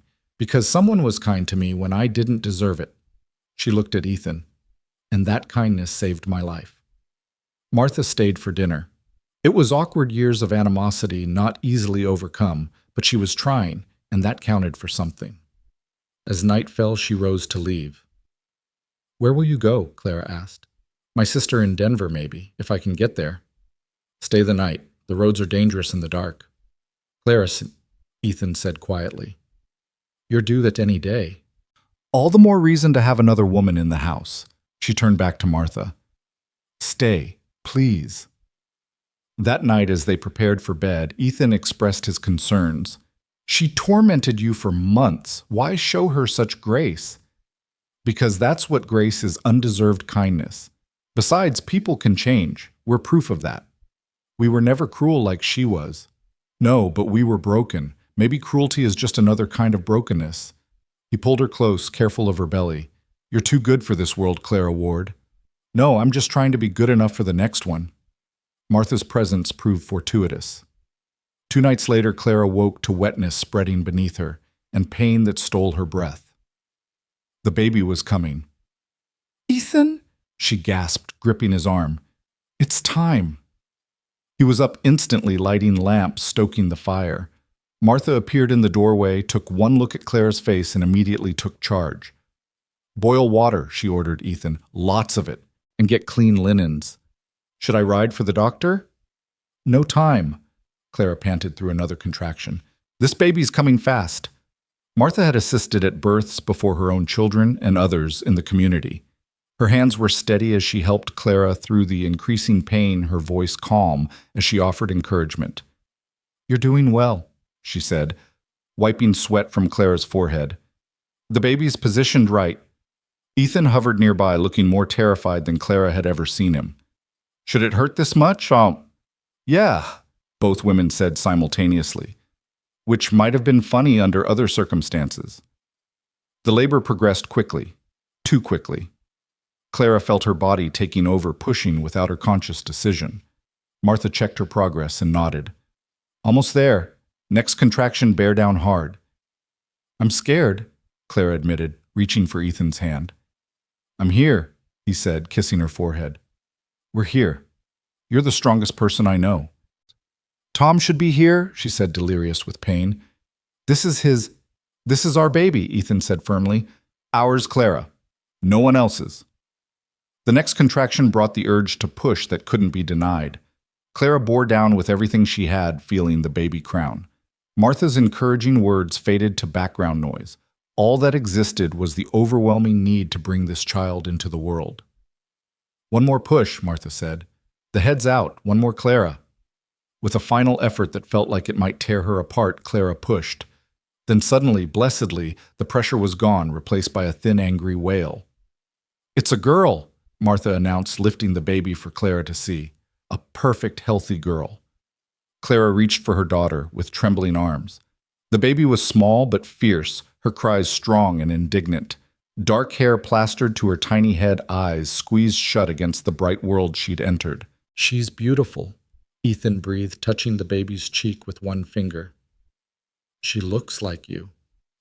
She looks like herself, Clara said, examining tiny fingers and toes, the miracle of a complete human in miniature. What should we call her? They'd discussed names but hadn't settled on anything, both somehow afraid to make it real before the baby arrived safely. Now looking at this small, perfect person, Clara knew. Hope, she said. Hope Margaret Ward. Ethan's eyes filled with tears. After Margaret, she should be remembered. And this little one is our hope for the future, isn't she? Martha, who'd been quietly cleaning up, paused. Ward, you're giving her Ethan's name.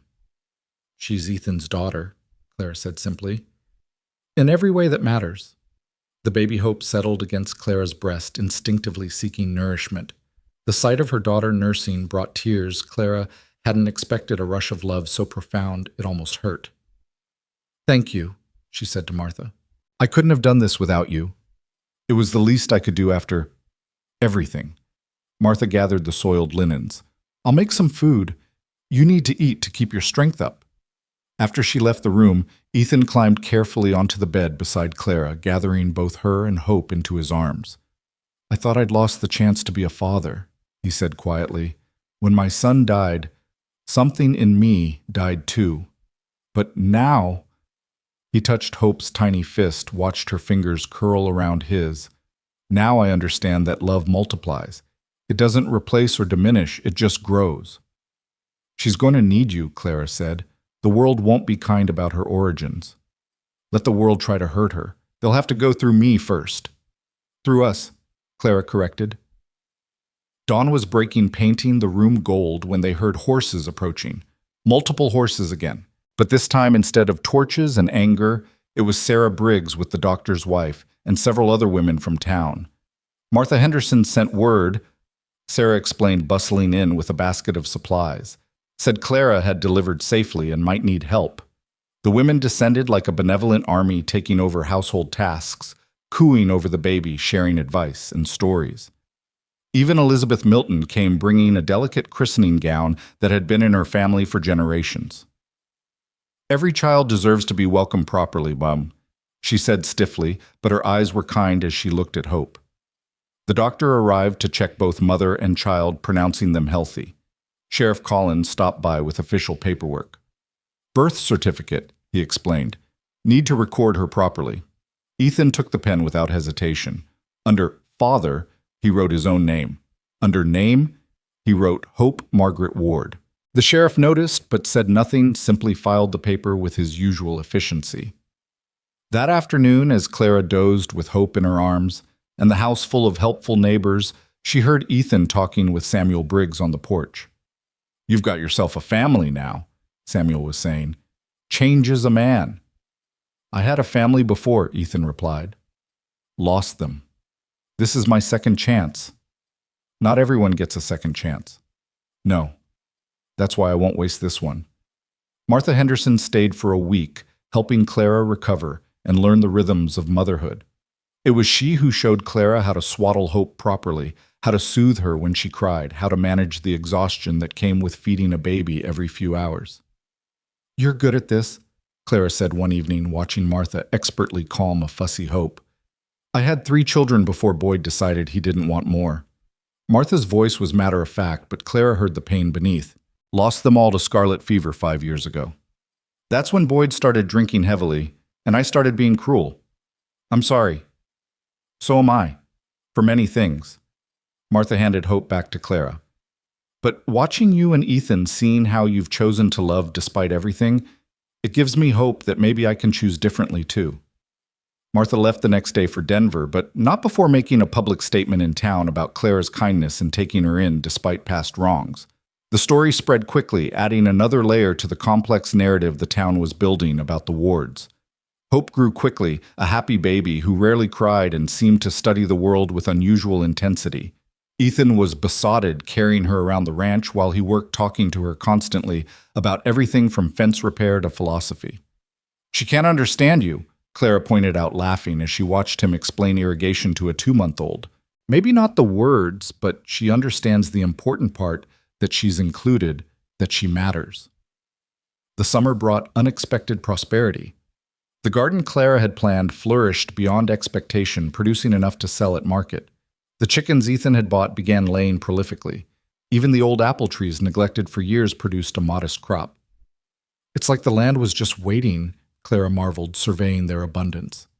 Maybe it was, Ethan said, Hope sleeping against his chest in a sling Clara had fashioned, waiting for the right time, the right people. They were at the market in town selling produce when Tom's mother appeared. Clara hadn't seen Mrs. Holloway since those awful weeks after Tom's death, when she'd been blamed for their childlessness. The older woman looked at Hope, and her face went pale. Is she? This is Hope, Clara said carefully. My daughter. Mrs. Holloway's eyes filled with tears. She has Tom's eyes. Well, it was true. As Hope had grown, her eyes had lightened to the same unusual green that Tom had possessed.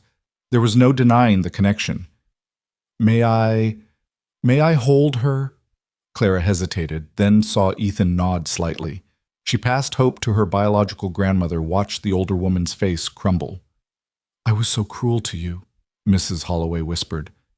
I blamed you for something that wasn't your fault. And now I've lost my only chance at a grandchild because of my own bitterness. You haven't lost her, Clara said quietly. Hope will grow up knowing who Tom was. But Ethan is her father. He's the one who'll raise her love, her protect her. Can you accept that? Mrs. Holloway looked at Ethan, really looked at him for perhaps the first time. You'd raise another man's child as your own. She's not another man's child, Ethan said firmly.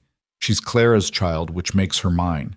But if you can respect that, if you can be kind to Clara, then Hope can know her grandmother too. It was more grace than Mrs. Holloway had expected or deserved. She handed Hope back to Clara with shaking hands. Thank you, she said. I'll try to deserve that chance. The encounter marked another shift in the town's perception. If Tom's mother could accept the situation, who were they to judge, gradually, the Ward family? For that's what they were now, undeniably found their place in the community. Autumn arrived with Hope crawling determinedly around the house, pulling herself up on furniture, babbling constantly.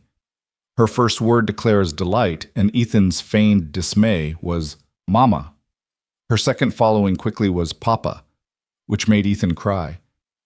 I never thought I'd hear that word directed at me, he confessed that night. They were sitting on the porch, Hope asleep between them, watching the stars emerge. The ranch spread before them, no longer neglected, but thriving proof of what determination and love could accomplish. Do you ever regret it? Clara asked, taking us in. The complications we brought. Do you regret knocking on my door that night? Never. Then there's your answer. He took her hand, traced the calluses that matched his own, now evidence of shared work and shared life. That storm brought you to me. Everything else, the gossip, the challenges, the pain, it was all worth it for this. Even raising another man's biological child.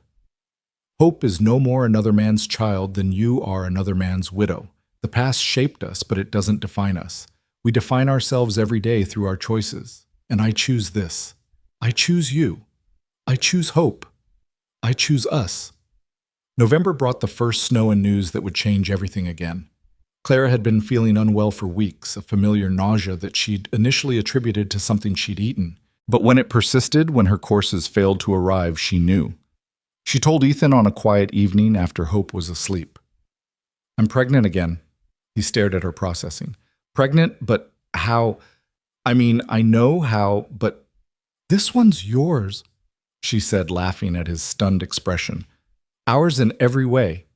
He crossed to her in 2 strides, lifted her off her feet, spun her around before remembering her condition and setting her down gently. Another baby. Another baby. Due in spring, I think. Hope will have a sibling. She will." He kissed her deeply, then knelt and kissed her still flat stomach. "Hello, little one. I'm your papa, your real papa, though that doesn't make me love your sister any less. You could never love Hope less. She has you wrapped around her tiny finger. Both my girls do." The second pregnancy progressed differently than the first. The town, now accustomed to the Ward family's unconventional story, offered nothing but congratulations. Even Boyd Henderson, who'd returned to town broke and humbled after his mining camp woman left him for someone with actual money, kept his opinions to himself. Mrs. Holloway became a regular visitor, respecting boundaries while building a relationship with Hope. She brought toys and clothes, helped with household tasks when Clara's pregnancy made them difficult, and slowly earned forgiveness through consistent kindness. People really can change, Clara marveled to Ethan one evening, watching Mrs. Holloway read to Hope. "Some people," he agreed. "The ones who want to badly enough." Christmas came with Hope taking her first wobbling steps, reaching from Ethan to Clara and back again while they cheered her on. The house was full of laughter and light decorations Clara had made from pine boughs and dried berries, the smell of baking and contentment. Last Christmas it was just the 2 of us, Clara reflected, watching Hope play with a wooden horse Ethan had carved. "Now we're 4, Ethan said, hand on her growing belly. "Next Christmas, who knows, maybe 5 or 6. "Let's just focus on 4 for now," Clara laughed. "I'm not running a boarding house." But even as she said it, she knew their family would likely keep growing, not just in children, but in connections. The Briggs family had become true friends, their children treating Hope like a cousin. The doctor and his wife were regular dinner guests. Even Reverend Milton had warmed to them, suggesting they have Hope properly christened in the church. "We should do it," Clara said. "Make it official in every way." "Will they accept her knowing the truth about her origins?" "The truth is that she's loved. That's all that matters." The christening was set for January after the worst of the winter storms. Clara worked on Hope's dress, adding delicate embroidery to the gown Elizabeth Milton had given them. It was a labor of love, each stitch a prayer for her daughter's future. But January brought more than just the christening. It brought sickness to Deadwood Crossing, a fever that spread through the town like wildfire. The doctor was overwhelmed, and Clara, despite her pregnancy and Ethan's protests, insisted on helping. "I have some medical knowledge," she argued. "I can't sit by while people suffer." So she went taking precautions but refusing to abandon their neighbors. She helped nurse the Briggs children through the worst of it. Sat with elderly Mrs. Patterson when the doctor said there was nothing more to be done, mixed remedies her mother had taught her that seemed to help some patients. It was during this time that she found Boyd Henderson sick and alone in his rundown shack, abandoned by everyone he'd alienated. He was delirious with fever, calling for Martha, not knowing she was long gone. Clara could have left him. No one would have blamed her. Instead, she stayed cooling his fever, forcing water between his cracked lips, cleaning him when he soiled himself in his delirium. "Why?"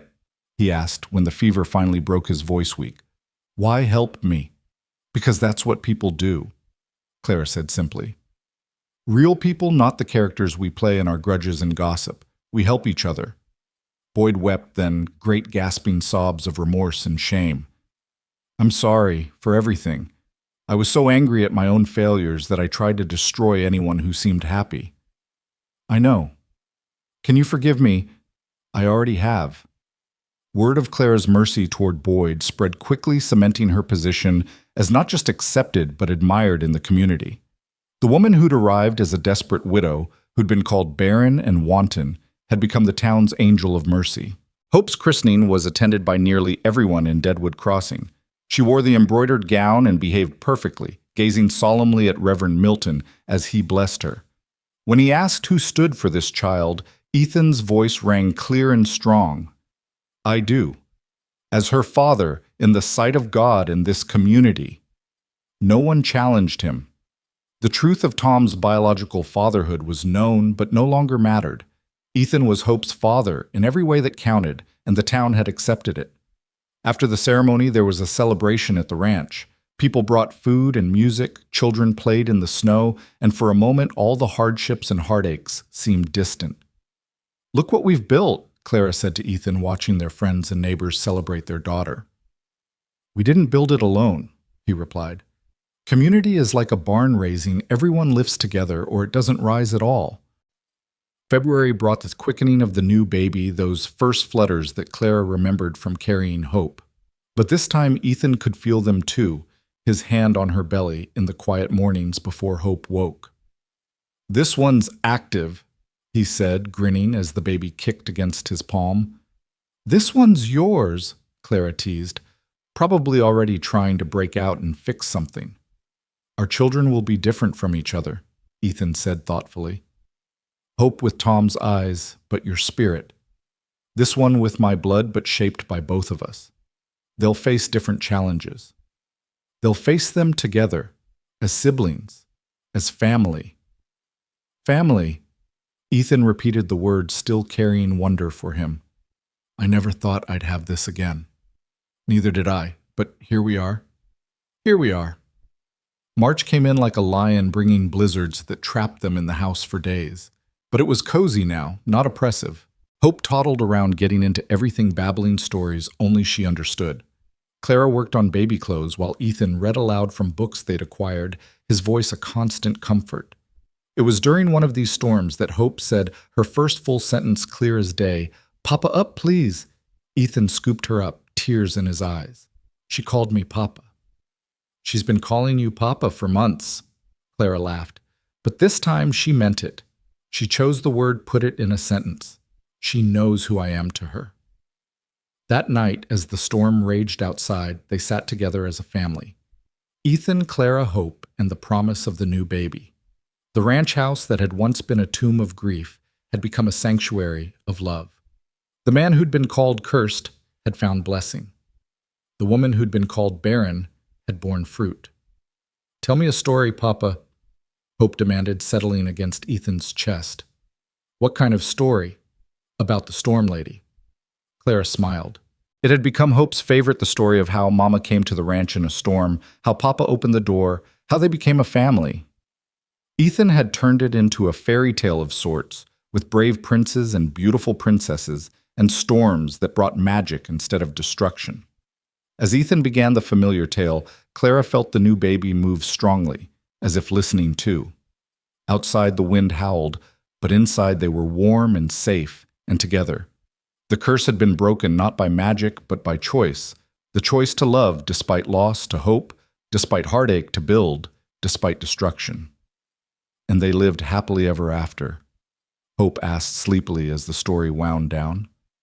They lived, Ethan corrected gently, with all the joy and sorrow and complexity that living brings. But they lived together, and that made all the difference. Hope was asleep before he finished, but Clara reached over and took his hand. That's a better ending anyway, she said. More honest. More real, he agreed. Happy ever after is a wish. Living together is a choice we make every day. Then I choose us, Clara said. Today and tomorrow and all the days after. As do I, Ethan replied, pulling his family close. As do I. The storm passed by morning, leaving the world crystalline and new. Spring was coming, and with it their second child. There would be more challenges, more gossip, more storms, both literal and metaphorical. But they would face them as they had everything else together, with courage, with grace, and with the unshakable knowledge that love once chosen could overcome any curse the world might cast. Spring arrived with Clara in the garden, Hope playing in the dirt beside her when the first pain struck. It was different from the warning cramps she'd been having. This was deep, urgent, undeniable. She gripped the fence post, breathing through it, then called for Ethan, who was working in the barn. He came running, took one look at her face, and scooped up Hope. Is it time? I think so. But it feels different from last time, stronger. They'd arranged for Sarah Briggs to assist with this birth, and Ethan sent young Michael Briggs, who'd been helping with spring planting racing, to fetch his mother. But the pains were coming faster than expected, each one stealing Clara's breath and leaving her gasping. Something's wrong, she panted, gripping Ethan's hand as another contraction rolled through her. This isn't like Hope's birth. Sarah arrived within the hour, took one look at Clara, and immediately began her examination. Her face grew serious. The baby's turned wrong, she said quietly to Ethan. Breech. This is going to be difficult. Should I get the doctor? No time, we'll have to manage. Sarah turned to Clara. Listen to me. This baby needs to come feet first. It's going to hurt more than Hope's birth, and you can't push until I tell you. Can you do that? Clara nodded, though fear coursed through her. Breech births were dangerous for both mother and child. She'd heard stories of women who didn't survive them. I need you to be strong, Ethan said, his face close to hers. Stronger than you've ever been. What if? No what ifs. You're going to be fine, both of you. But she could see the terror in his eyes, the memory of Margaret's death in childbirth haunting him.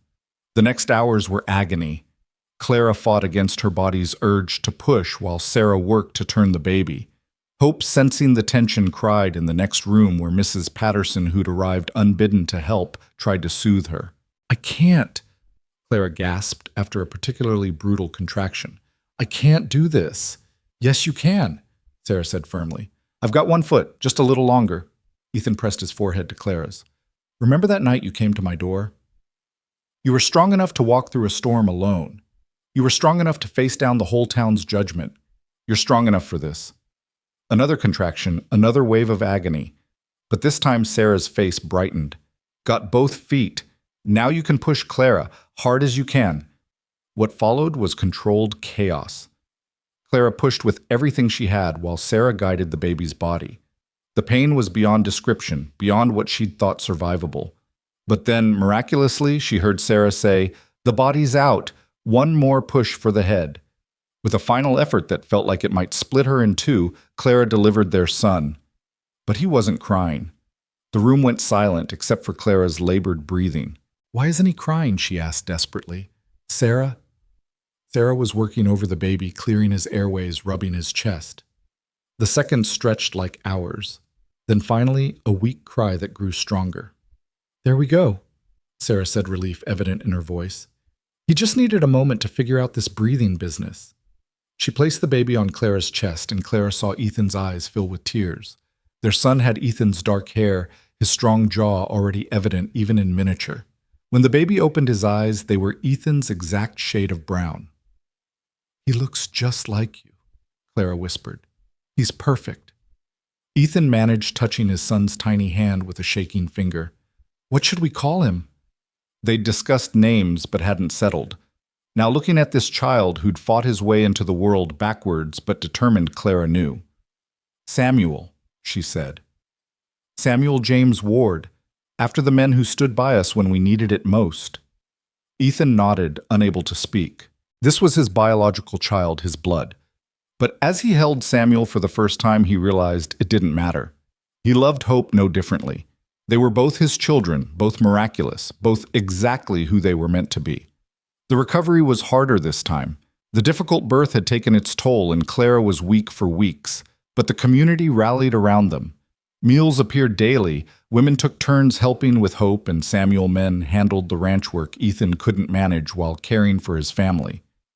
It's like the whole town adopted us, Clara marveled one afternoon, watching through the window as Boyd Henderson, sober now, and trying to make amends, helped repair their fence.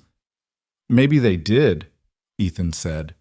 Maybe that's what community really is, choosing to be family to people who aren't blood. Mrs. Holloway had become a fixture in their home, helping with both children. She'd sold her house in town and taken a small room at the boarding house, spending most of her days at the ranch. Hope called her Gamma, and she'd even begun to bond with Samuel, not seeming to mind that he carried no blood of her son's. He's Hope's brother, she said simply, when asked about it. That makes him my grandchild, too. It was a warm May afternoon when the past came calling in an unexpected way. Clara was nursing Samuel on the porch, while Hope played with a set of blocks Ethan had made when a fancy carriage pulled up. Out stepped a man in an expensive suit, followed by a woman Clara recognized with a shock her sister Rose from California. "Clara!" Rose cried, running to embrace her. "I've been so worried your letters stopped, and then we heard rumors about scandal, and—" She trailed off, taking in the scene Clara with a baby at her breast, a toddler at her feet. Obviously at home on this ranch she'd heard was cursed. "Rose," Clara said carefully, "I didn't expect you." "I've come to rescue you," Rose announced. "This is Mr. Garrett. He owns several businesses in San Francisco. He's offered to help relocate you somewhere respectable, where you can start over without all this." She gestured vaguely at the ranch at Hope, who was eyeing the strangers suspiciously at Samuel, who continued nursing unconcerned. "This is my home," Clara said simply. "These are my children. There's nothing to rescue me from." "But Clara, the things people are saying, that you married a cursed widower, that you were pregnant with your dead husband's child, that you're living in scandal and poverty." "I married a good man who chose to love me and my daughter. I was pregnant with Tom's child, and Ethan knew and married me anyway. We're living in love and have everything we need." Clara stood, Samuel cradled against her. "Rose, meet your nephew, Samuel, and your niece, Hope." Rose looked at the children, clearly trying to process the situation. Mr. Garrett cleared his throat uncomfortably. "Perhaps we should go, Rose. Your sister seems settled." "Settled?" Rose laughed bitterly. "She's trapped Clara. You were meant for better than this. You could have married well, lived in comfort." "I did marry well. I married a man who works beside me, who loves my children, who chose to build a life with me despite what the world said." Ethan appeared then, coming from the barn with dirt on his clothes and honest sweat on his brow. He assessed the situation, quickly moved to stand beside Clara. "You must be Rose," he said politely. "Clara's told me about you. You're welcome here." Rose looked at him, this man who'd taken in her sister, who'd claimed another man's child, who'd given Clara a life so different from what Rose had imagined for her. "You're Ethan Ward." "I am."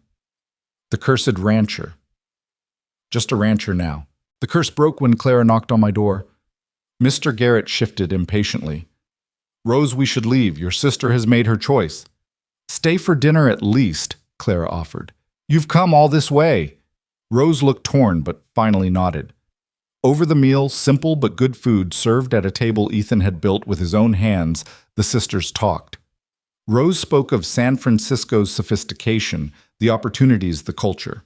Clara spoke of the satisfaction of growing their own food, the beauty of sunrise over the mountains, the joy of being part of a real community. "But don't you want more?" Rose asked desperately. "For your children, if not yourself." "More what?" Clara asked. "More things, more pretense, more people judging worth by wealth instead of character." She looked at her children. Hope feeding herself with determined concentration, Samuel sleeping peacefully in Ethan's arms.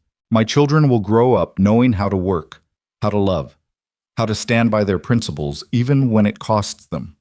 What more could I want for them?" Rose left the next morning, Mr. Garrett clearly relieved to be away from what he considered primitive conditions. She embraced Clara at the carriage. "I don't understand your choices," she said. "But I can see you're happy, really happy, not just pretending." "I am," Clara assured her, "happier than I ever dreamed possible." "Write to me. Let me know how you are." "Always." As the carriage disappeared down the road, Ethan wrapped his arm around Clara's waist. "That must have been hard, seeing her life compared to yours." "Not hard at all," Clara said. "She has comfort and sophistication. I have love and purpose. I know which I'd choose every time." Summer brought abundance to the ranch. The garden overflowed with vegetables, the apple trees bent under the weight of fruit, and the small herd of cattle Ethan had managed to acquire thrived on the good grass. They sold produce at the market, Clara's preserves becoming particularly popular. It was at one of these market days that a stranger approached their stall. He was well-dressed but weathered, with keen eyes that studied their family with interest. "You're Ethan Ward?" he asked. "I am." "My name is Harrison Wells. I represent a group of investors looking for ranch land to develop. We're prepared to offer you a substantial sum for your property." He named a figure that made Clara gasp. It was more money than they'd see in a lifetime of ranching. Not interested, Ethan said flatly. You haven't even considered. Don't need to. This land isn't for sale. Wells looked at Clara. Ma'am, surely you see the opportunity here. You could live comfortably anywhere. Give your children advantages. Our children have all the advantages they need, Clara interrupted. A home, parents who love them, and roots in good soil. Money can't buy that. Wells shook his head.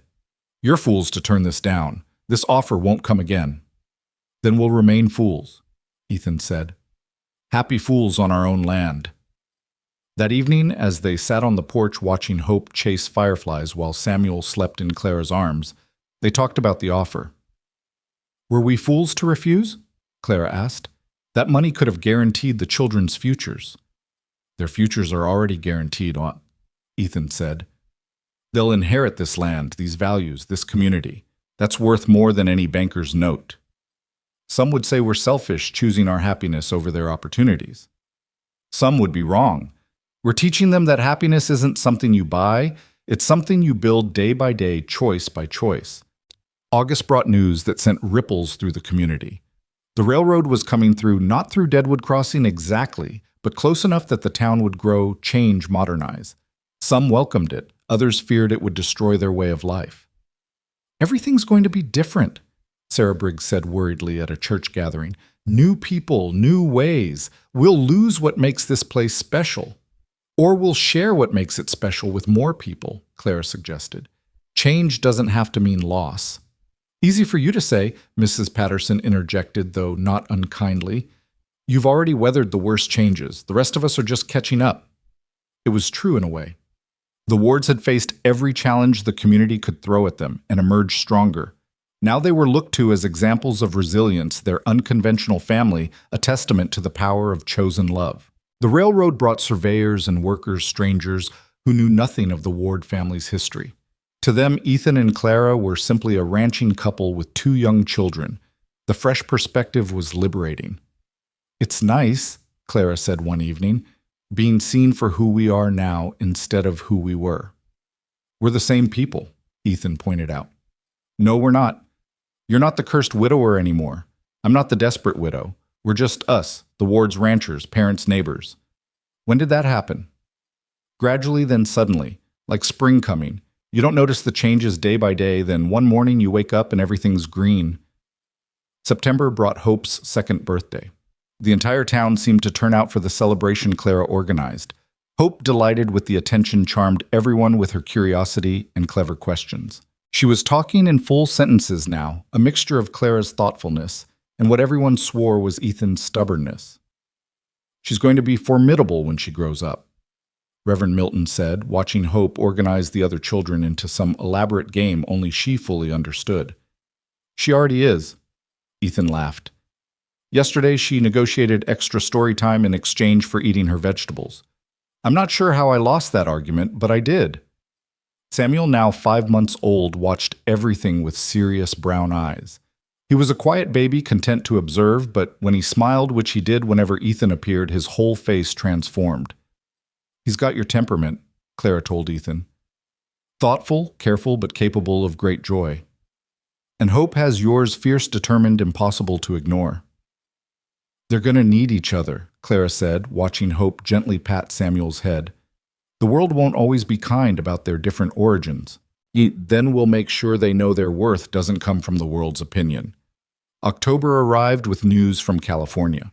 Rose wrote that Mr. Garrett had proposed that she would be married by Christmas, that she wished Clara could attend, but understood the distance was too great. Do you want to go? Ethan asked, finding Clara crying over the letter. No. I mean, yes, I want to see my sister married, but she gestured around the kitchen where Hope was helping make bread while Samuel watched from his cradle. This is my life. I can't leave it even for a few weeks. We could all go. Clara looked at him in surprise. To California, that's months of travel with 2 small children. We could take the new railroad part of the way. Make it an adventure. You hate cities. But I love you, and you love your sister. Sometimes love means doing things that make us uncomfortable. They didn't go in the end. Samuel developed a cough that made travel unwise, but Clara treasured the offer. Ethan would have faced his worst nightmare of crowds in society for her happiness.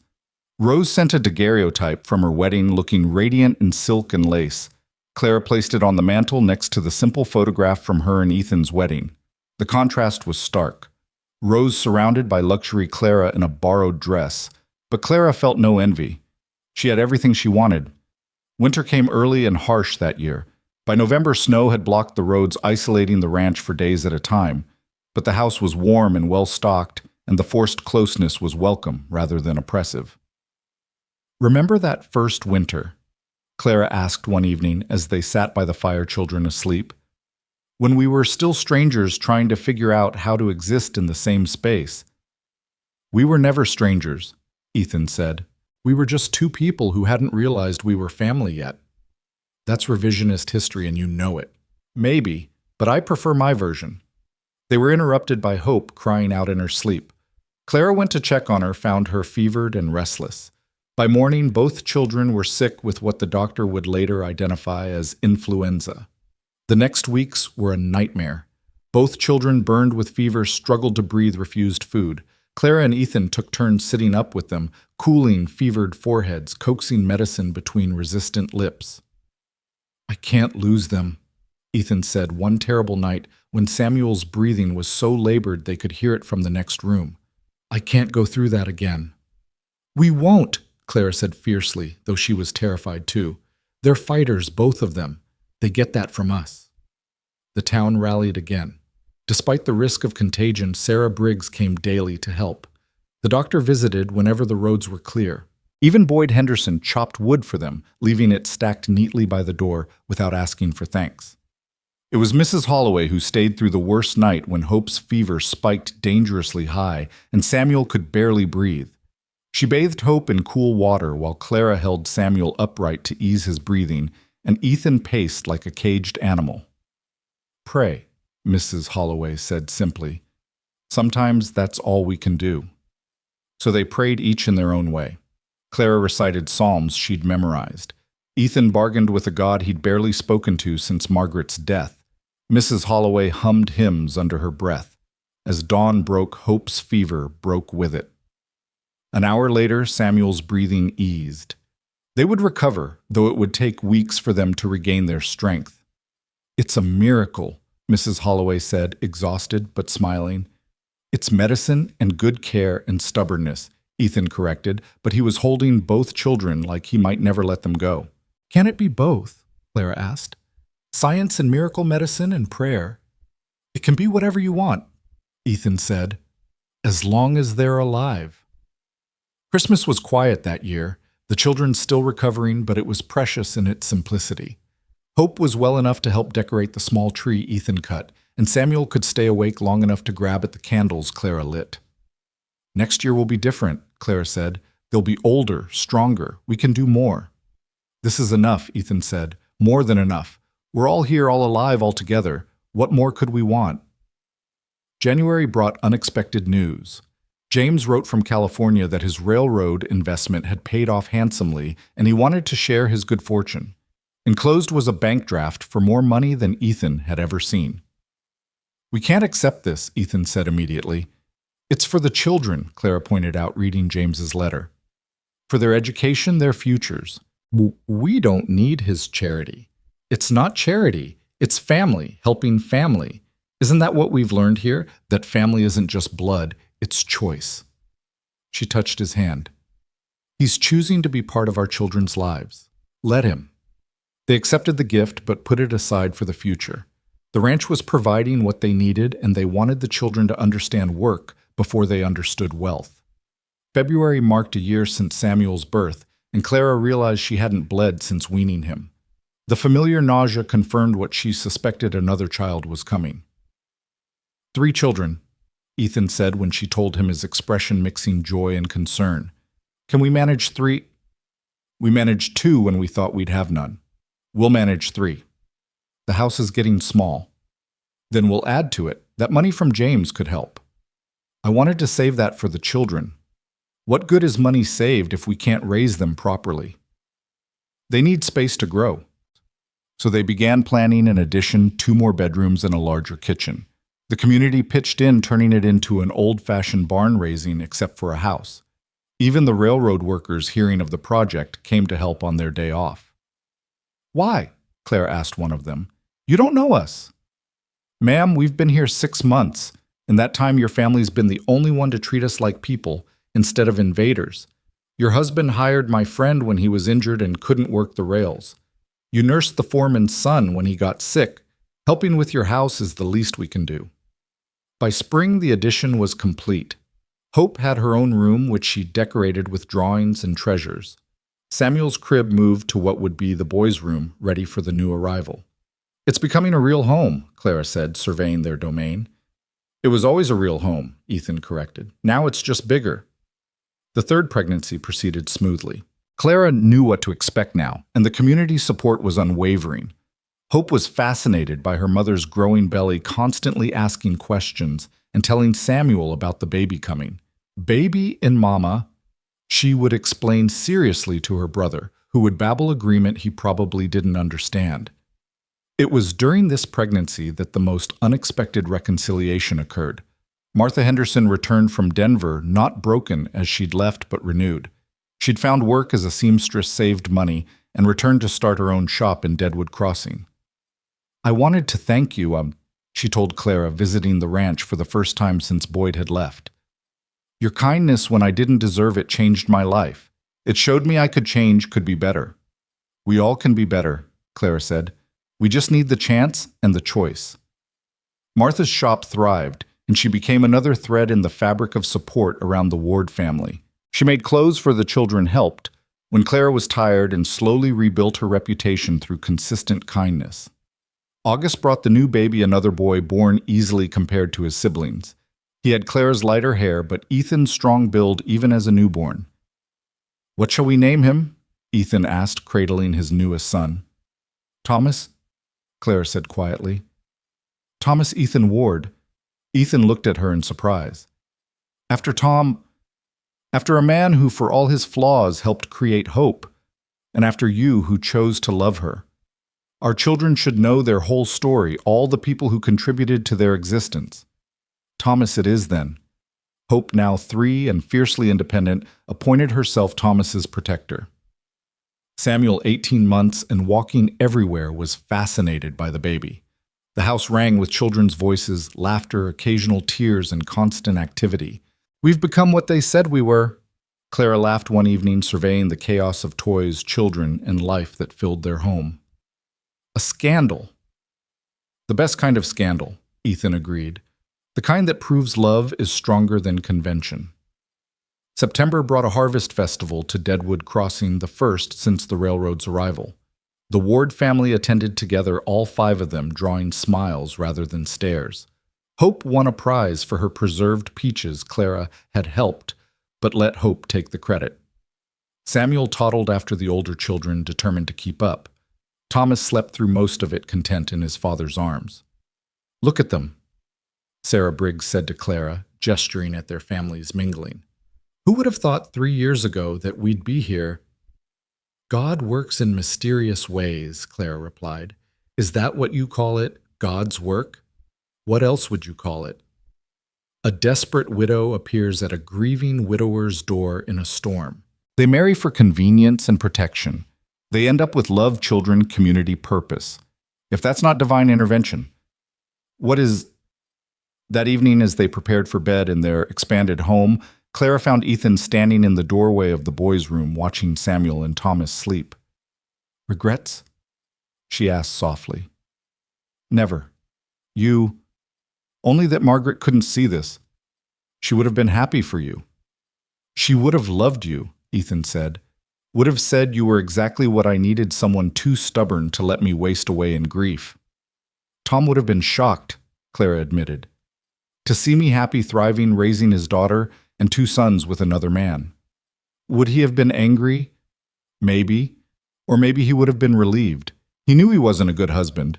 Maybe knowing Hope as a real father would have eased whatever conscience he had." They stood together, looking at their sleeping sons, listening to Hope singing to herself in her room.